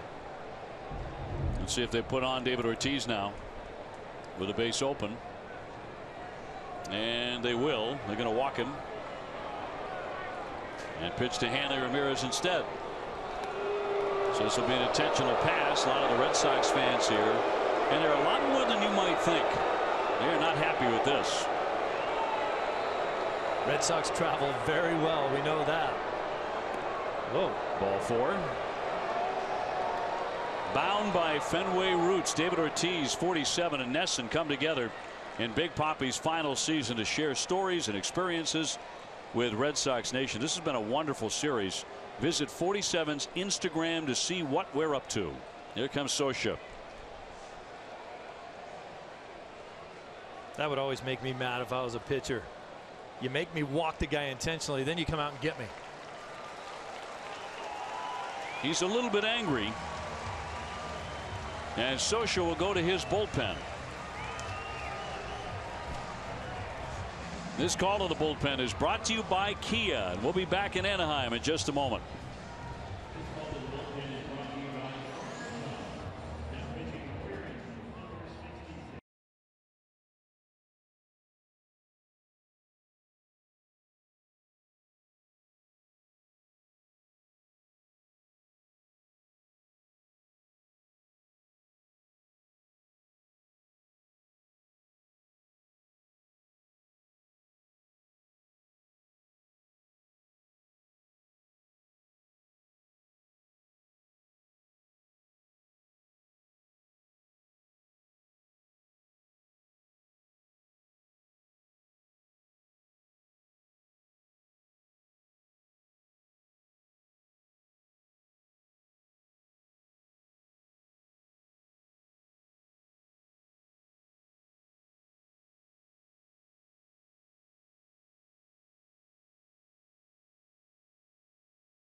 Baseball on NESN is brought to you by Southwest Airlines. Transparency, low fares, nothing to hide.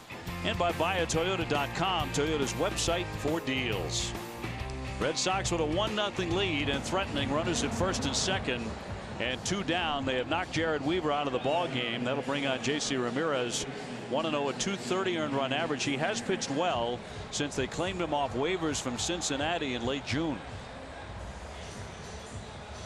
This team has had to make some desperation moves with all the injuries that they've had on their pitching staff. 3 of their starters are on the DL. Boy, Weaver was spitting mad coming out. He leaves behind 2 base runners. Scioscia did not want Weaver to face Hanley Ramirez given the couple of swings he's had against Weaver. Yeah, but he was the one guy that seemed like he had him lined up. He is lined out hard to left after narrowly missing a home run and ripped a single with some authority up the middle. So now taking on Ramirez with Bogaerts at second, Ortiz at first, and he went for the downs right away and came up empty. Strike 1. Red Sox trying to add to this slender lead. Price has been very tough to hit tonight. Red Sox beginning a long road swing out west of 11 games. Minnesota beat Baltimore earlier 6-2. Toronto is idle. That runs in. Sometimes Hanley will try to set up a pitcher, take a wild swing, trying to pull the ball early on, and then for the rest of the at bat look away. Look for them to try to go down and away and come into his area where his best swing is to the opposite field. Hanley 6 for 9 against the Angel pitching staff this season. Bogaerts at second, Ortiz leading off first after the intentional pass, and the 1-1 will not be made.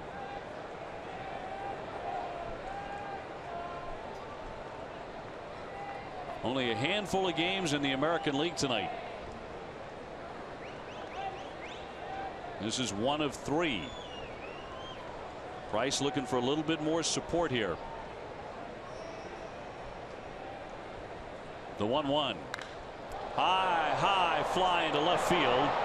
Petit heading back there. He has room though, and he will make the catch to retire the side. 2 men will be left. We're in the middle of the 6th inning.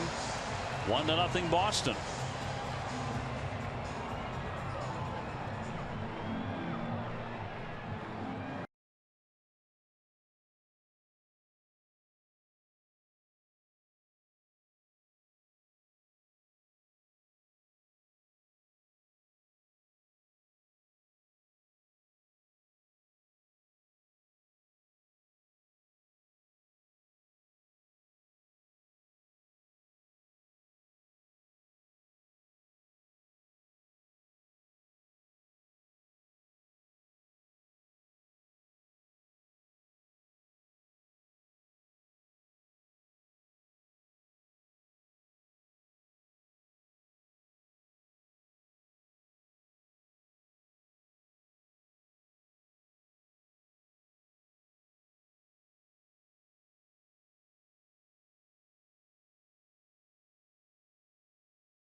Still to the bottom half of the 6th inning. Price's pitching line brought to you by Ace Ticket. Through 5, he is not allowed to run. Walked only 1. Calhoun went for the downs and he swings and misses. He bunted for a single in the 4th inning. You can see he's a home run hitter. He comes out of his shoes most of the time. He's also struck out. He'll be followed by Trout and then Pujols.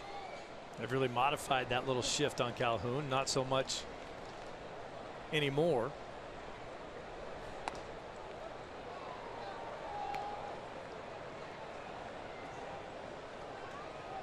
Price's last 2 starts before tonight, as you look at Salas working in their bullpen, he had allowed 22 hits in 11 2/3, but tonight fairly stingy.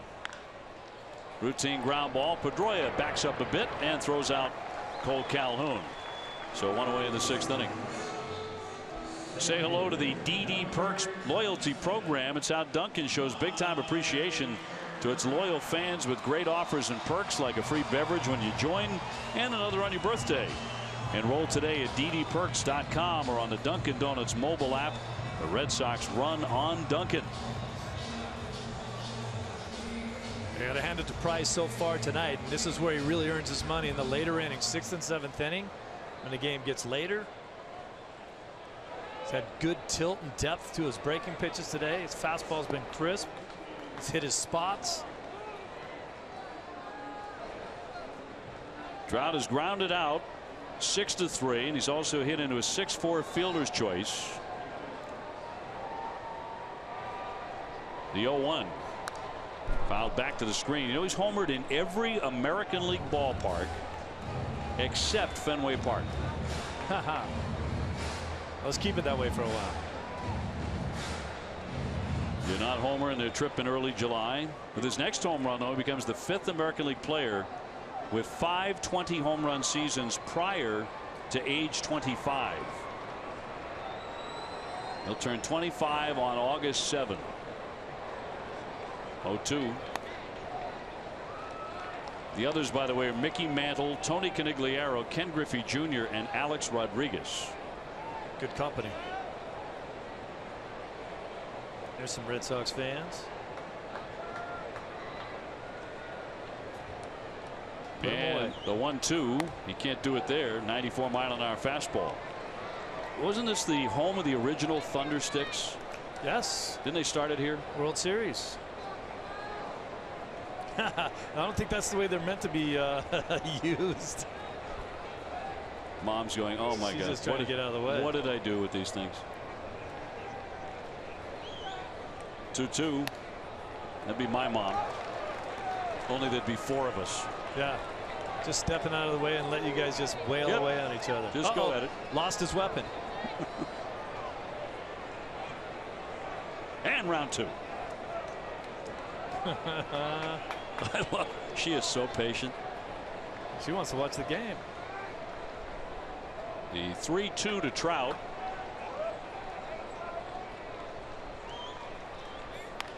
And a ground ball right at Bogarts, who hoovers that up and gets him. 2 up, 2 down. Let's get out to Garrett Austin.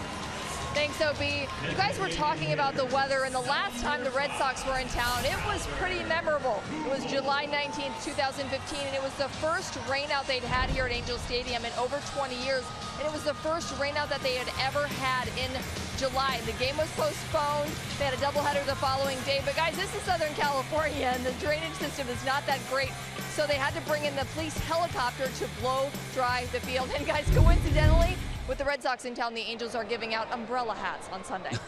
That figures. Thanks, Garen. Well, that was nasty last year. It's so unexpected here. Well, Garen's right, too, about the drainage system. They don't really have one because they don't need one. Right. Pujols, the battery's 1 for 2. That thing never gets used. I had a rain delay in San Diego one year, many years ago, broadcasting the Marlins, and they never moved that tarp. And when they did, when they pulled it out because it was raining hard enough to stop play, a family of skunks went running out. Oh no! And I think there was like 4th generation family of scouts because they were never disturbed. So you never know what's going to come out from behind these things in Southern California. I always wonder if the ground crew actually knows how to run the tarp, how to use it. Fly center field. Jackie Bradley there though to make the catch and a dipping fly ball, and that'll do it. As Price gets him 1, 2, 3, 1-0 Boston.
Today we have highlights and reaction from here in Anaheim, plus you'll also hear from Pat's players from today's training camp session.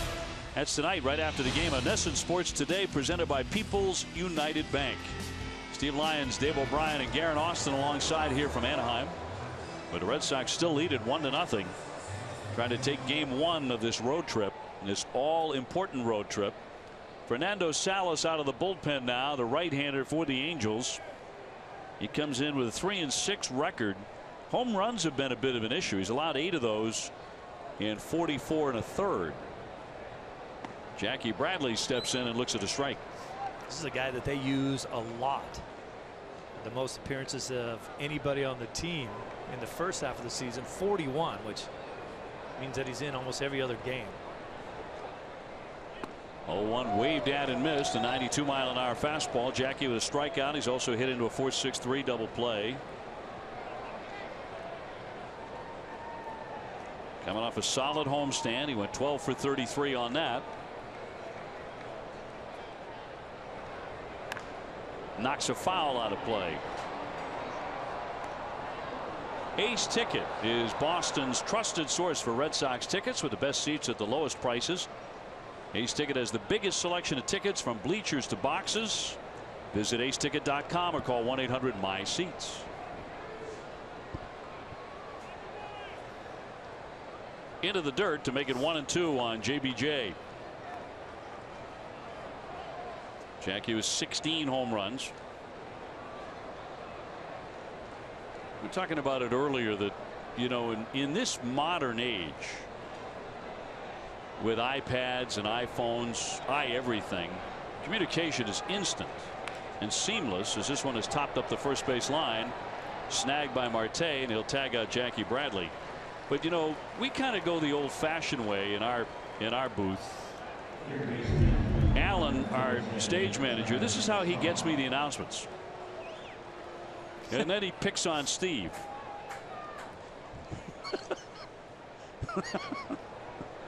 That's how we do it here. Get those things away from me. Yes, I'm working with a 7-year-old. Hey, you know, get out of here. Really high tech. That's the.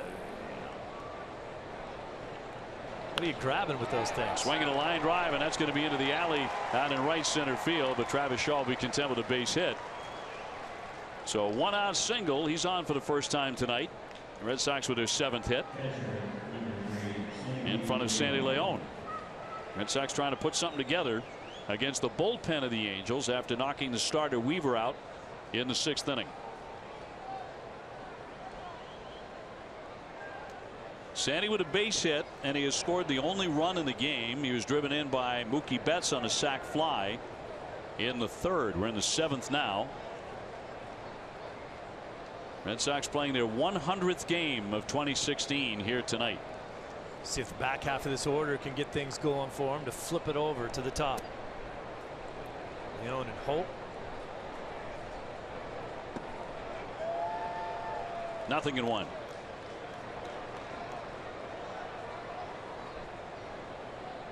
Minnesota winners over the Orioles tonight. 6-2 the final. So the Sox can pull back to within a game and a half. If that happens, they would tie Toronto for 2nd place, both a game and a half behind, because Toronto's idle, and they would pick up half a game in the standings. Yeah, Toronto had a lot more games played there. About time they had a night off.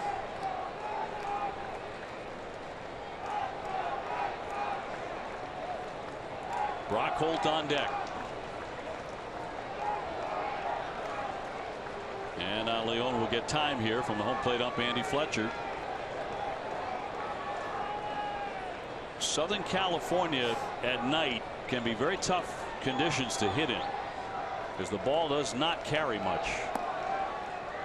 Doesn't matter if it's here or Dodger Stadium. Yeah, we figured maybe we'd see a little more carry tonight because of the heat. The wind is blowing out lightly to center field, but these ballparks play big at nighttime. Daytime, different story. Have a day game here on Sunday. Here comes the 1-2 to Sandy. Got a piece.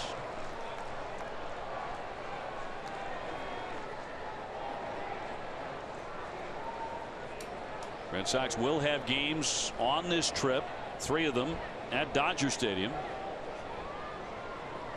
Sox have gone 8-3 against the National League and have the Dodgers, Arizona, and San Diego left to play among National League opponents. 1-2 toward the middle.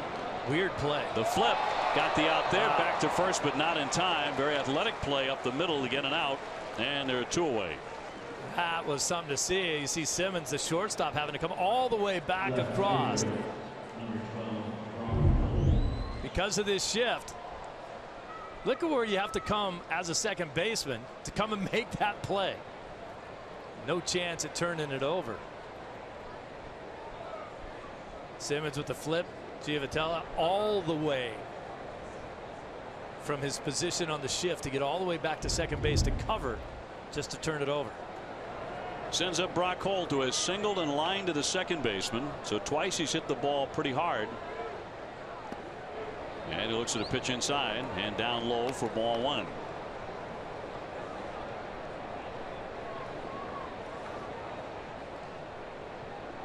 Mookie Betts to the on-deck circle. Joe Smith, the right-hander, throwing in their bullpen. Red Sox up 1-0 in the 7th.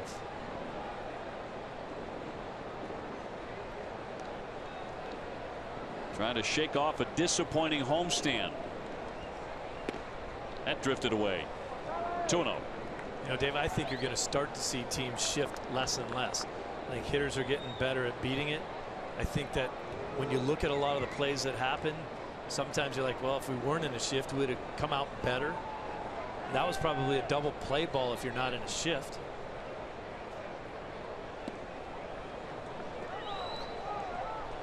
I think sometimes that shift can get you in as much trouble as it helps you.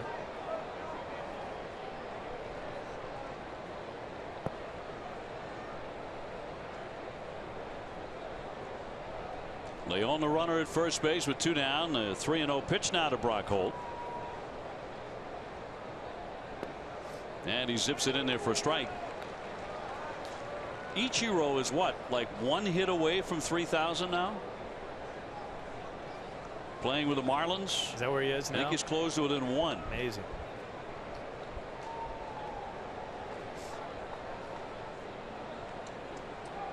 He's had some career. The 3-1. Fouled back by Brock Holt. A good rip. Got a good pitch to hit too.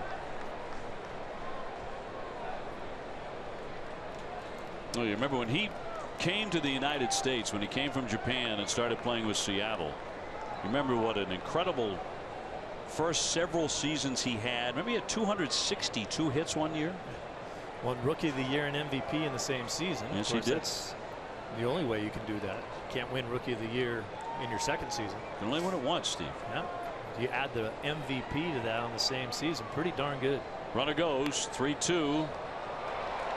Salas will gun to get him, and that will retire the side. So the Red Sox will strand 1. We're in the middle of the 7th inning in Anaheim. 1-0 Boston.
The Boston Globe sports writers have nominated many of your favorite athletes and sports moments in several categories.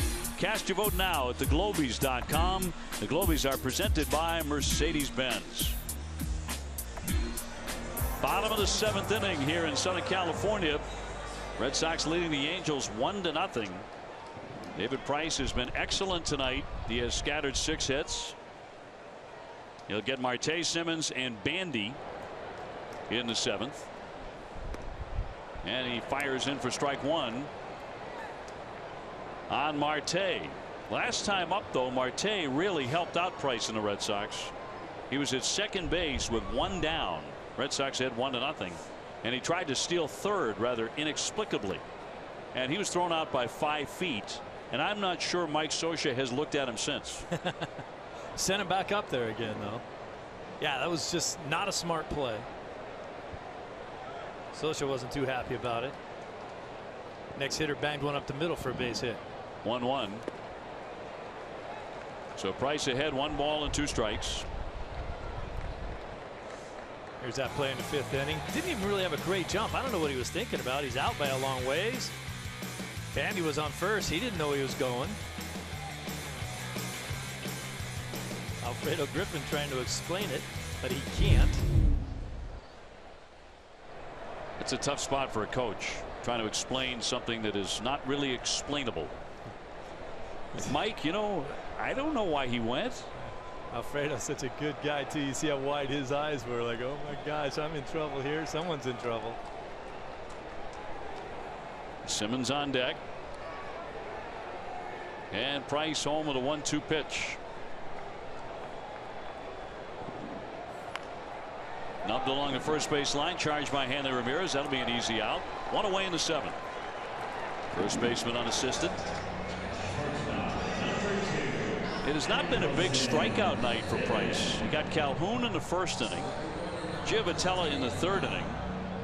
Pujols looking in the 4th inning. And he struck out Simmons in the 5th inning. So only 4 strikeouts. But as is usually the case with the left-hander, he has stayed away from walks. He's only walked 1 man. So his control has been very good. Here's Simmons. He has grounded a short and struck out. But swinging a hot bat, 385 over the last 5 weeks. He'll take one in there for a strike. The only run in the game scored in the 3rd inning, Steve, and the Red Sox got that on a sac fly by Mookie Betts. That's been it. This is where a little understanding of the lineup you're pitching to will go a long way. You can afford to challenge this back half a little bit more, like Simmons, with just 1 home run on the year. He's not really a threat to take you deep. So far, frankly, it's the kind of game you expected to see on a regular basis from Price. When he signed with the Red Sox, leading 1-0, looks like a man in command. He'd love a couple of more runs, but pitching very effectively, very confidently. A couple more runs would be a lot nicer for him. Cam Bedrosian, son of Steve Bedrosian, throwing in their bullpen. Same beard. Yes. Pretty good stuff, too. Here comes the 1-2. All even here on Simmons. Jet Bandy is on deck.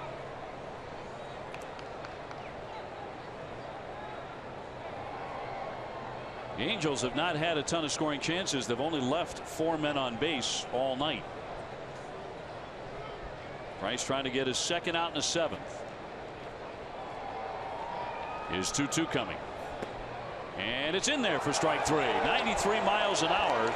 Simmons didn't think so, but he is called out looking. And there are 2 away.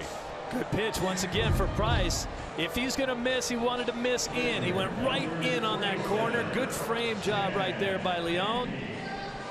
Filthy. Watch Leon catch that ball. How strong. Leave it right there. Give the umpire a good look at it. You know what he did? He hit the mitt. That's where the mitt was. That helps. That will always go a long way with the umpire, even if it's a little bit off the plate, and that may have been. Well, here's Bandy. He has singled and taken ball 4. Red Sox leading 1-0. Bottom of the 7th. High fly, but foul down the left field line and out of play.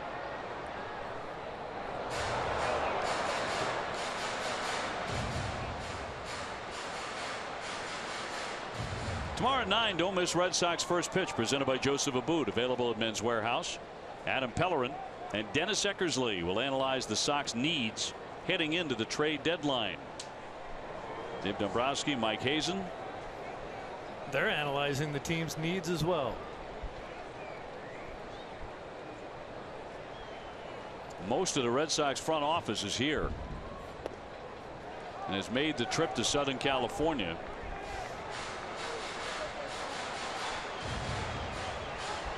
I mean, just about everybody.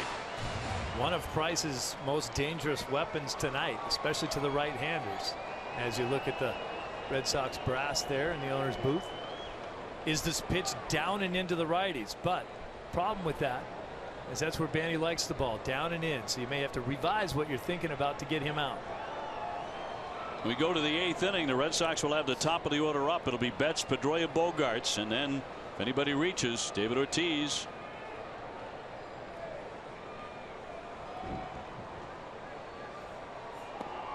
He checked his swing, and that one just missed. So beginning to get late here in Anaheim.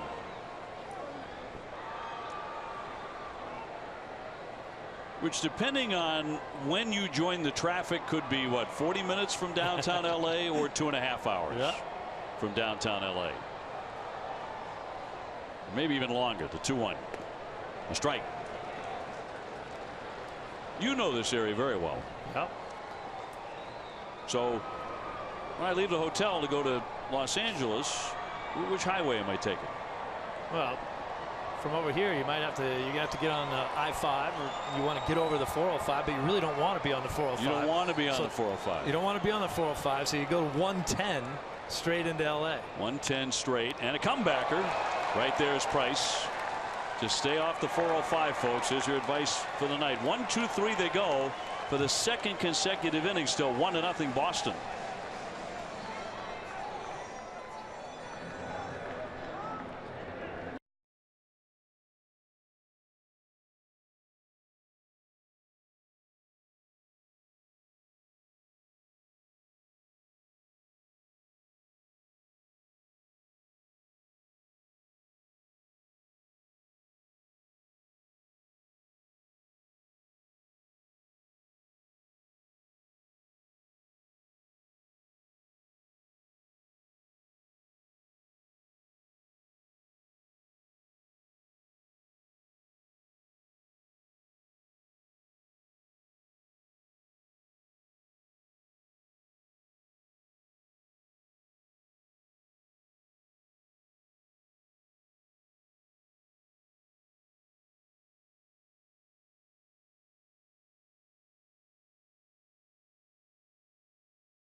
Nesson is brought to you by Southwest Airlines. Transparency, low fares, and nothing to hide.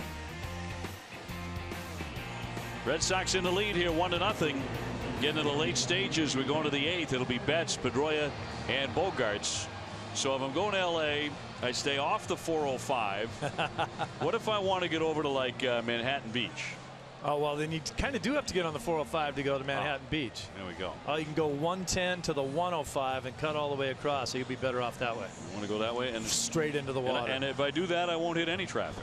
Yes, you will. You'll hit tons of traffic. There's traffic everywhere here, man. Everywhere. Doesn't matter what time of day. There's a million different ways to get places, and they all have traffic. Right. Joe Smith coming out of their bullpen to take on Mookie Betts, who has driven in the only run of the game. That on a sacrifice fly back in the 3rd inning. Smith coming in 1-4, a 4.08 ERA. Betts, Pedroia, Bogarts in the Sox 8th, and he fouls that one off himself. The Red Sox would love to do a little damage right here with the top of the order. Maybe throw a 2 spot up there in this inning. Give Price a little breathing room. Give the bullpen a little breathing room. Let's see what happens. Well, Price has been terrific tonight. He's allowed the Angels only 6 hits through 7, and he's tossing a shutout. The 0-2 to Mookie, and he ropes that one into left field. That's going to drop in for a base hit. So his first hit tonight, and the Red Sox begin the 8th with a base runner. Well, the Red Sox have been able to pick on Petit out there in the outfield. He was the guy with the sacrifice fly with the bad arm. This is a ball that maybe a more experienced left fielder might come into play and think about trying to catch. Petit has never played in the outfield at any level of any game until Tuesday night. This is his 2nd all-time game in the outfield. And he's looked it. Yeah. Here's Pedroia, 1 for 3 with a single. We'll see if Mookie thinks about doing any running here, as the first pitch will miss inside. Sox have now out-hit the Angels 8-6, but every hit the Red Sox have in the game is a single. That is also true of every hit the Angels have.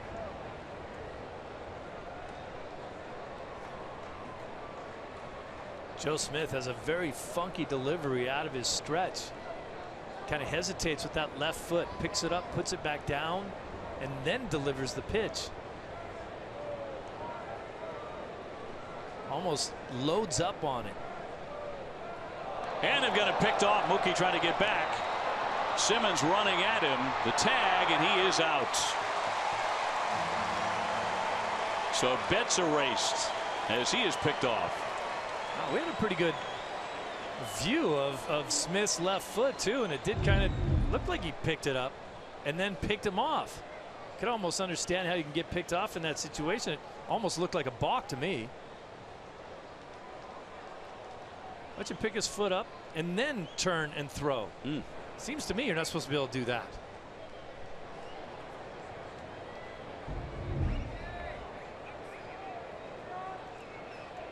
So 1 away, and Pedroia will take a strike.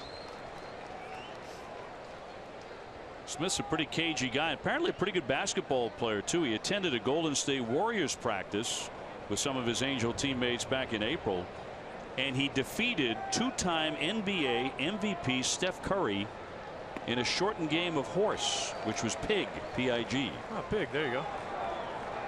That's when you don't have enough time to play horse. Apparently that's all Steph had was 15-20 minutes. And that's all it took him to get beat.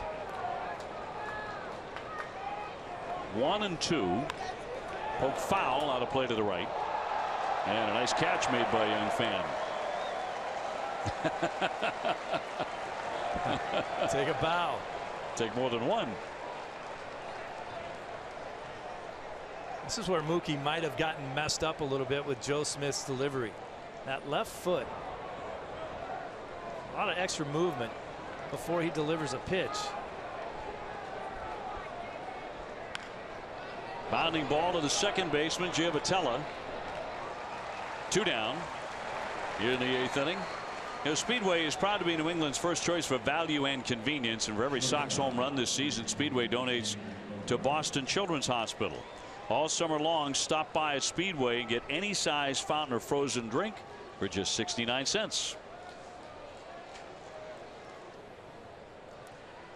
2 down, Xander Bogaerts now. He's got 1 for 3 with a single, and he's also stolen a base. 1-0 Red Sox, 8th inning. On a night where the Orioles have already lost, Toronto's not playing, and the Red Sox are beginning an 11-game West Coast swing. Highly unusual road trip in that it starts in Southern California, goes to Seattle, and then comes back to Southern California. The rest of this year is going to be unusual as far as the travel schedule and the games played. 0-2. Well, that is for sure. Still another 11-game road trip to come for the Red Sox, and a 10-game road trip to come. The Sox are not home very much the rest of the way. Got a very strong outing from Price tonight. Is it 22 home games left? Yep. In 2 months. That's correct.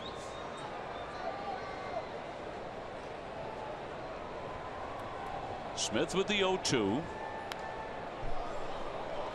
David Ortiz on deck.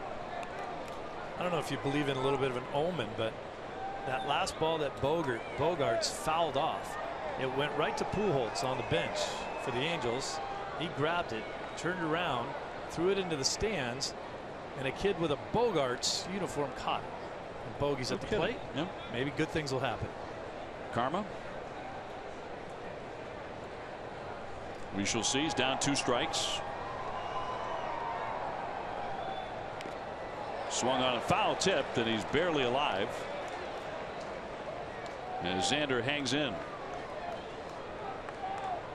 Tonight he has run his hitting streak to 10 in a row with a base hit.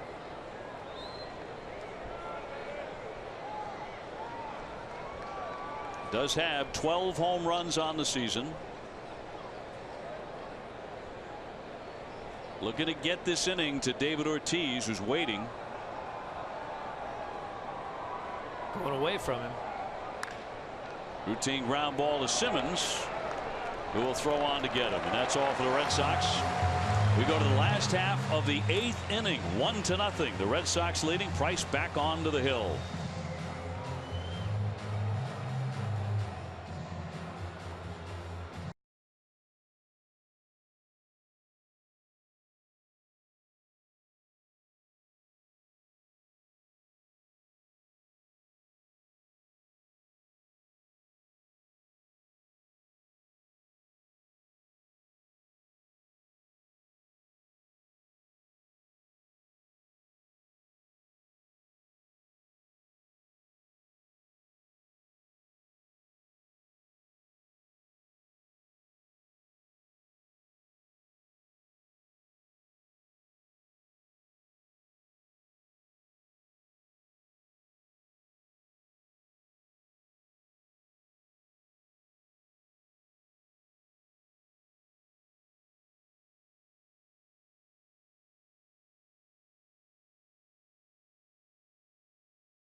Angels Stadium. It's the bottom of the 8th, and the Red Sox still have a 1-0 lead.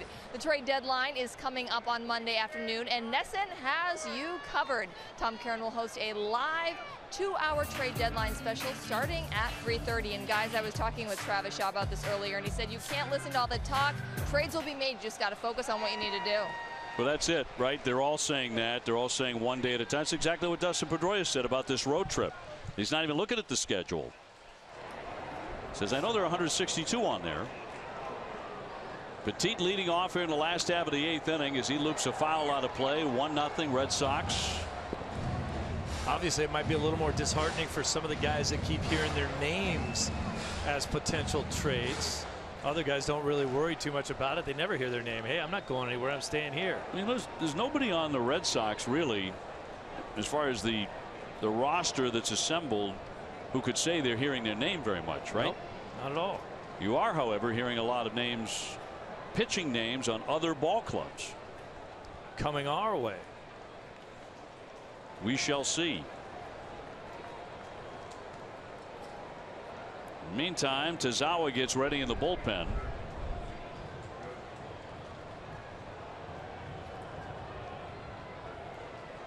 And Price home with the 0-2. High chop to third, down for it Shaw. Low thrown, another nice dig by Ramirez, who's helped him out a couple of times tonight. So 1 man gone. The number 9 hitter is next. Have you heard of Nesson's new automotive website? Well, give it a visit at nessonfuel.com. You can find everything you're looking for in the world of auto racing, car culture, and automotive lifestyle. Nice play, charging hard to get the big hop. Then he comes up a little shy on the throw over there, but there's Ramirez with excellent footwork and a nice pick. Giovitella next. Here's the 100th pitch for Price tonight. And it's a high routine fly to right field. And 2 fast outs in the bottom of the 8th inning. That is just the second fly ball all night long that the Angels have against Price. Wow. The only other one was more of a line drive by Albert Pujols back in the 6th inning. Those are the only 2 that have gone to the outfield all night. And that one went right to Bradley out there in center field. But you talk about a job that Price has done tonight. Kept the ball out of the air on the ground, letting his infielders do the work. And like night and day between tonight and his last start as far as where the location of his pitches are. He has missed location rarely tonight. Here's the leadoff man, Escobar. He's gone 0 for 3.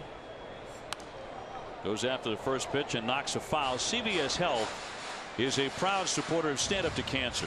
We invite you to share your hashtag reasons to stand up by posting a photo or video of why you stand up to cancer and tag at CVS in action.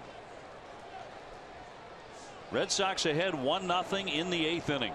2 down, bases empty for the Angels. No question, one of the best outings of the season to this point for David Price. Yeah, you can talk about the 14 strikeout performance that he had, but still, this has been a more efficient, better outing. Up the middle, a base hit coming with 2 down. So Escobar is on, and that means Calhoun will be next. After him, Trout. Calhoun certainly a home run threat, although he did bunt for a base hit in the 4th inning with a shift on. He had the entire left side of the diamond open. He dropped down a hit on the bunt.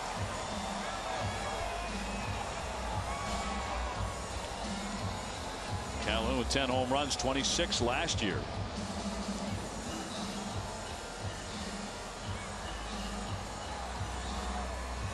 So that's 7 hits off of Price for the Halos. And Bedrosian should be all warmed up. Yeah, he's been up enough. And Tazawa still throwing in the Red Sox bullpen. 2 down. Right through it. 93-mile-an-hour fastball and strike 1. Price at 104 pitches.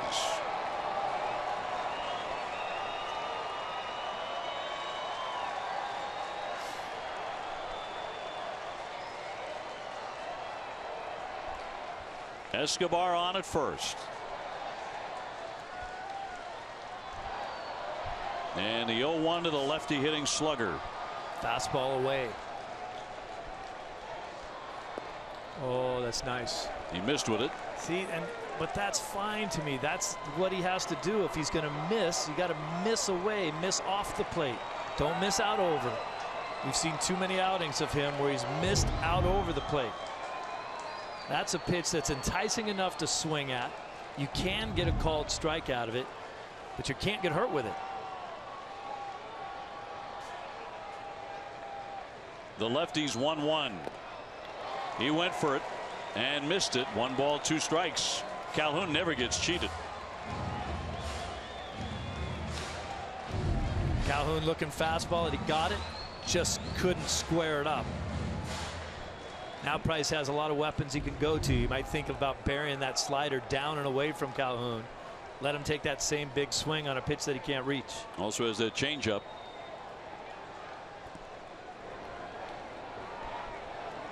Two down here in the last half of the 8th inning. He's already struck out Calhoun once. Here's the 1-2. Got a piece of it. Mike Trout on deck.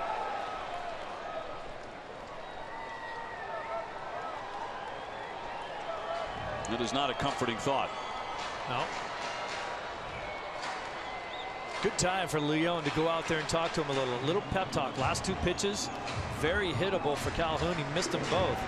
Calhoun's got to be thinking to himself right now, how often do you get 2 really good pitches to hit, and you better hit it or you're not going to get it back again. And I think Leon was saying, do not give him something good to hit in this situation. Be sharp right here. Red Sox ahead 1-0. Bottom of the 8th inning.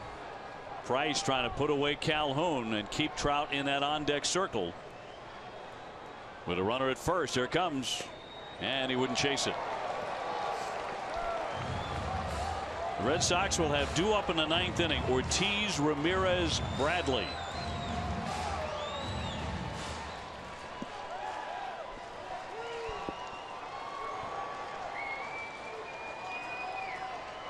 What do you think? Breaking ball?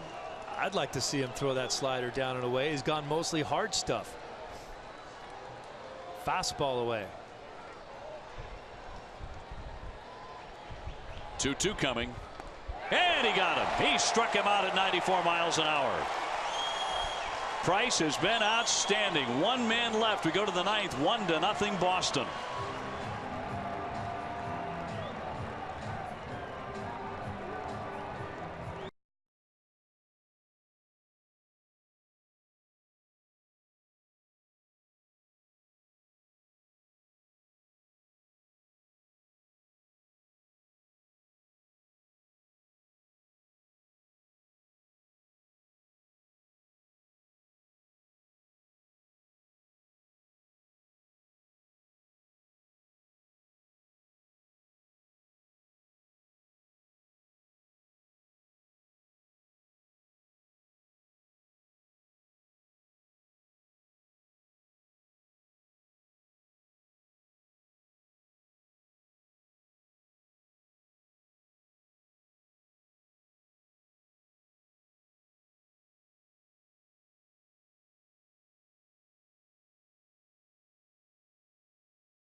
Southwest Airlines, transparency, low fares, nothing to hide.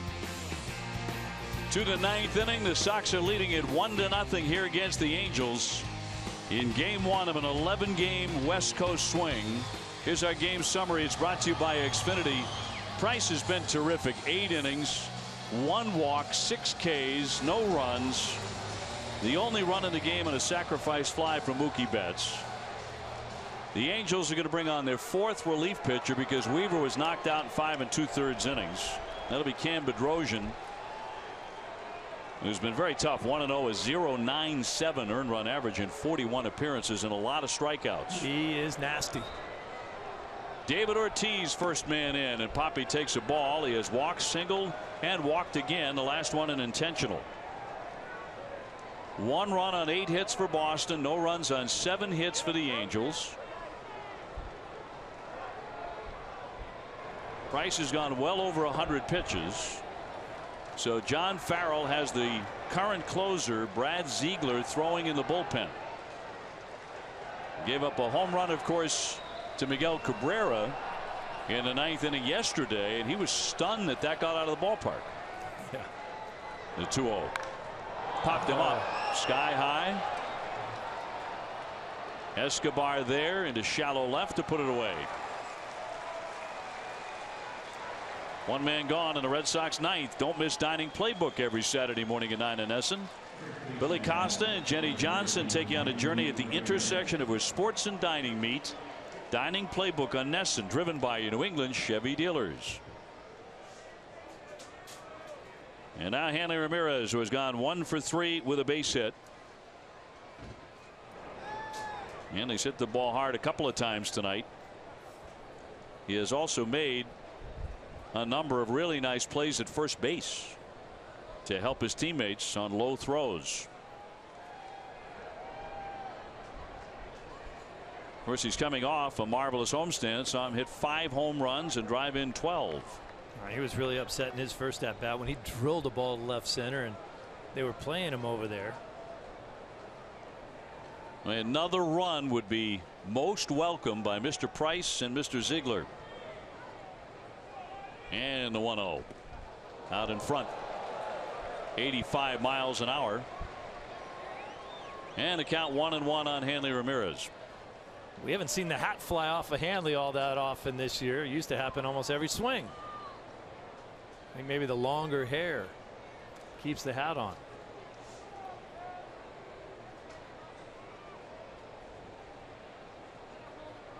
They told Hanley in the offseason that they thought he got a little big, like he was trying to hit home runs all the time. They wanted him to go back to being the line drive hitter that made him a good player. For the most part, he has done that this year. Now hitting .279, 13 homers. He's driven in 60. Jackie Bradley on deck.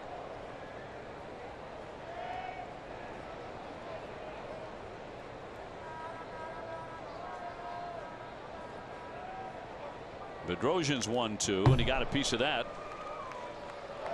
They actually have on deck circles here in Anaheim.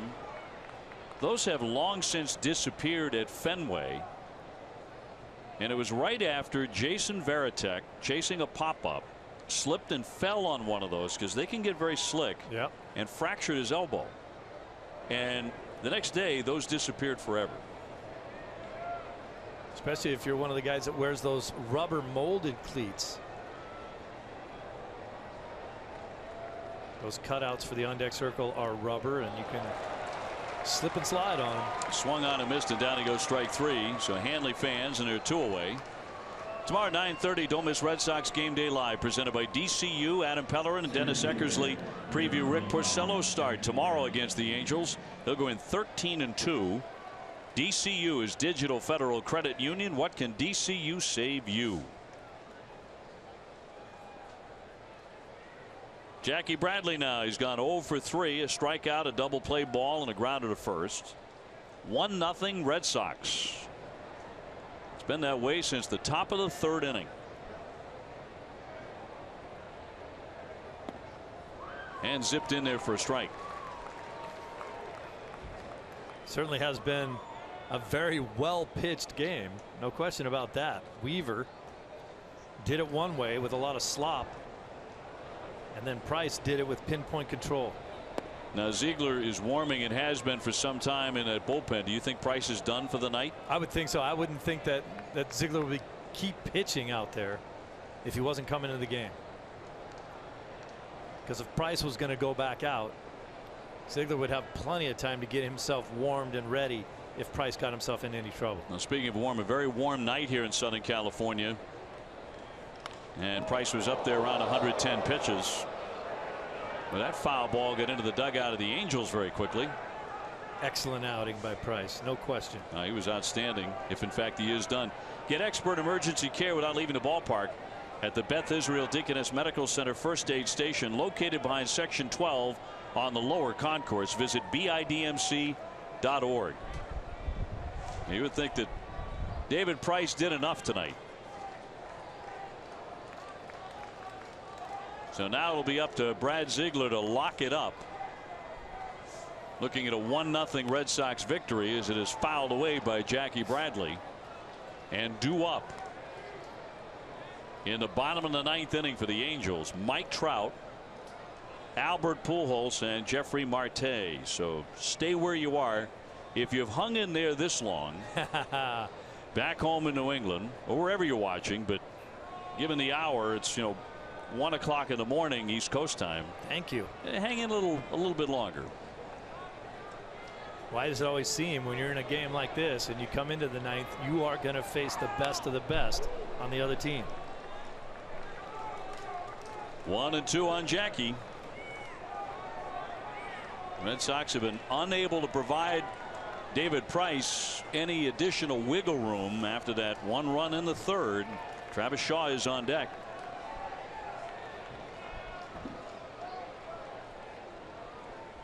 A tight one here in Anaheim. And the 1-2. Swing and a miss, and down he goes. The catcher Bandy will throw on to get him to complete the strikeout. So that's all for the Red Sox. 1-0. Boston in the lead. Ziegler coming out of the bullpen to try and wrap this one up. Game 1 of this crucial road trip.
Moment brought to you by Old Dominion. I'll take a look at the excellent night by David Price and how he got his strikeouts. All different pitches, couple breaking balls. There's 2 fastballs right by guys. He did have extra zip on that fastball tonight. And more than anything, he threw the ball where he wanted to throw it. All about location tonight for David Price. Old Dominion Household Services, self-moving services that deliver. And so it's up to Brad Ziegler coming out of the bullpen facing Mike Trout here. Bottom of the 9th, 1-0 Sox. Red Sox with a chance to move back to a 1.5 games behind the Orioles, who lost earlier tonight. Trout has gone 0 for 3. It's a bounding ball toward third base. Long throw, dug again, but knocked down by Hanley Ramirez, and Trout's going to be safe at first base. They're going to rule that a base hit, but not a great throw by Shaw. He skipped it. Well, Shaw knew that he was going to have to hurry after the big high hop. Now watch him speed everything up. Catch it, get rid of it. He didn't have a great grip on it. I don't know if Hanley could have picked that, whether Trout would have been out or not.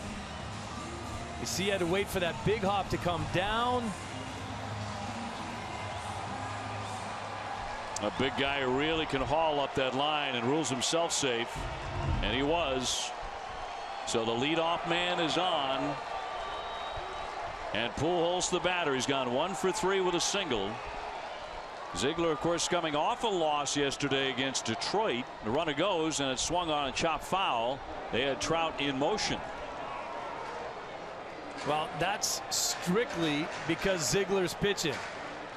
With the underhand delivery that he has, he's way slower to the plate. Trout has 17 stolen bases, but he generally runs when he knows he's going to be safe. These are situations that he doesn't run that often in. Ziegler's so much slower to home plate, he thinks he can get him. And the 0-1 to Pujols, the runner holding here, and that's in there for a strike. Now remember, Ziegler gets a ton of double plays.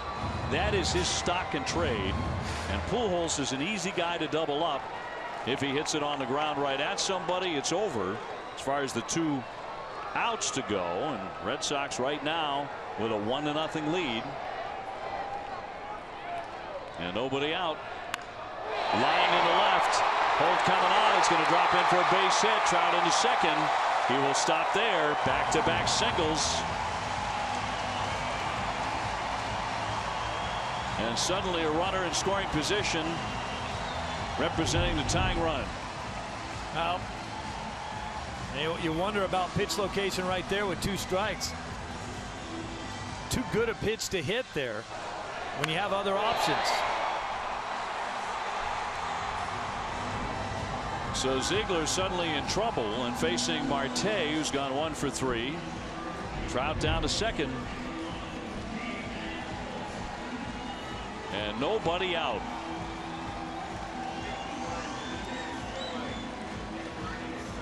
They're going to bring a runner on for Albert Pujols at first base.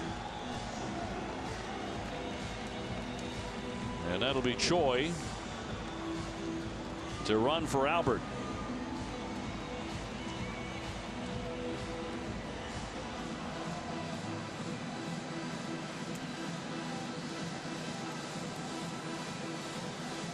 Marte with a base hit back in the 5th inning, and then committed a base running blunder when he tried to steal third and was easily thrown out.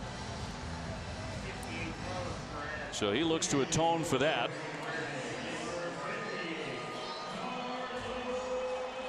Now they're going to bring up a pinch hitter, Perez.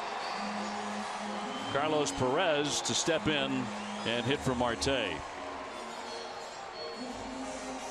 Hitting just .221, but with 5 home runs. On Tuesday, he had a 4-hit game. Red Sox looking for the bunt. He squares the bunt and takes a strike. And Ramirez charging in at first. I like the way Hanley charges in there. He knows that they're supposed to be trying to bunt the ball to Shaw. If they bunt the ball to Ramirez, it's a mistake. Hanley wants to put a little pressure on the hitter. Ziegler's been so good until yesterday and tonight, where suddenly he's scuffling. Here comes the 0-1. Showing bunt, and he fouled it there to make it 0-2. Now do they leave the bunt on? With 2 strikes, nobody out, runners at first and second. Price was outstanding, 8 innings, no runs, 7 hits, 6 strikeouts. It would really be a shame if the bullpen can't secure the win for him. But it's 1-0 Red Sox, and they're hanging on by their fingernails all of a sudden. Now the home plate umpire Fletcher asked for time. Kind of like what Perez is doing up here.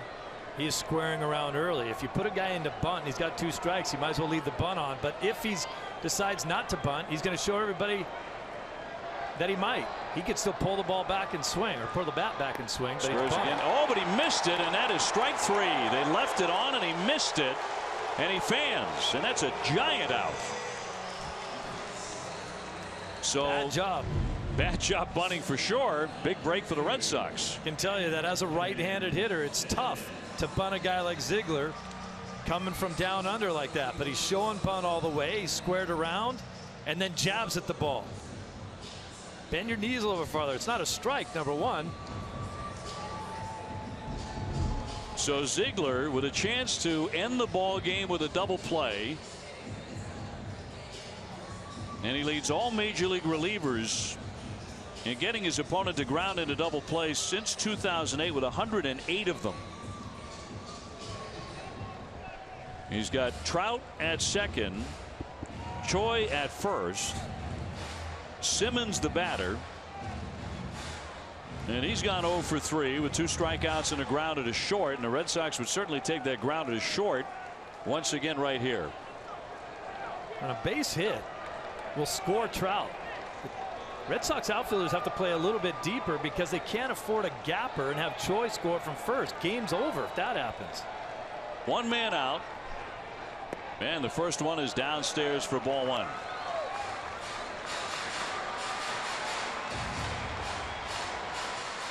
And now Bogart's in for a mound visit. Red Sox trying to hang on. They lead 1-0 in the bottom of the 9th. Boy, nothing's easy these days. Oh, nothing's easy.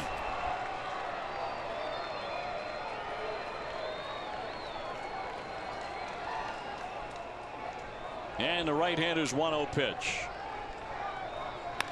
Line shot center field. Down for a base hit. They're going to hold Trout as Jackie Bradley fires in, and the bases are going to be loaded. That's the 3rd hit in the inning for the Angels. But the best possible situation for the Red Sox was that Simmons hit the ball hard to the outfield. One-hopped Bradley, and again the reputation of the Red Sox arms in the outfield saved a run right there.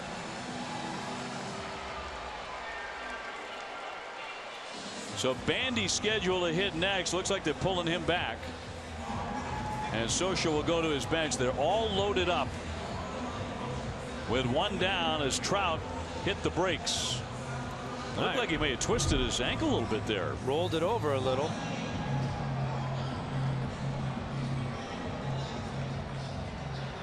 Now the Red Sox outfielders will actually move in a little bit, play maybe a little shorter than normal depth because you have to cut off the run at home plate from second base. Going to be Daniel Nava announced as the pinch hitter. He will hit for Bandy. Just .235, a home run. But they get a left-handed hitter up there, left-handed here. And no place to put him. Throughout the homestand, the Red Sox saw so many former Red Sox players come in with other teams and do damage. Yeah, particularly Detroit. And now Nava. Ziegler trying to survive. And it's line foul off third base. Not by much.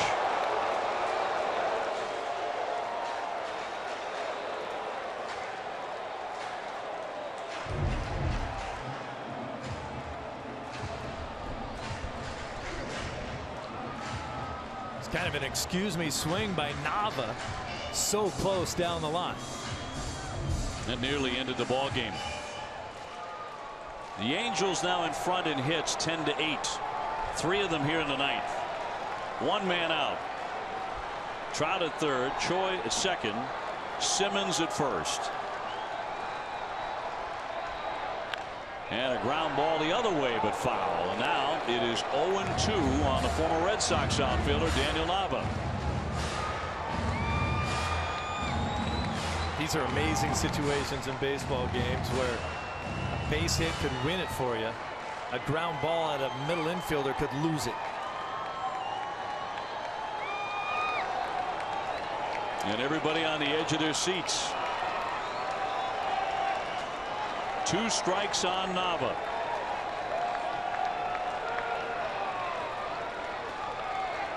The 0-2. Ground ball. Hanley coming home with it, and he misfires. Trout is in. Here comes the second run. Choi scores, and the Angels break the Red Sox hearts tonight. They win it on a misfire by Hanley Ramirez. A throwing mistake over the head of Leon. The Red Sox had a chance to end the ball game on a double play, certainly to get it out at home plate. And that's how it ends, on a throwing mistake. He sailed it, and the Angels win the game 2-1. What a way to end it. Just an awful way to end it. Looked like Hanley had this play under control. He just airmails it over Leon's head. Choi with a heads-up play. There's nobody backing up that play because you can't get there quick enough. 2-run score on the error. Leon had no chance. Trout sprawling in. Choi right behind him. Ball game. Just a dreadful loss. Red Sox led it virtually all night, 1-0. And they lose a heartbreaker on a throwing error by Hanley Ramirez. 2-1. Adam.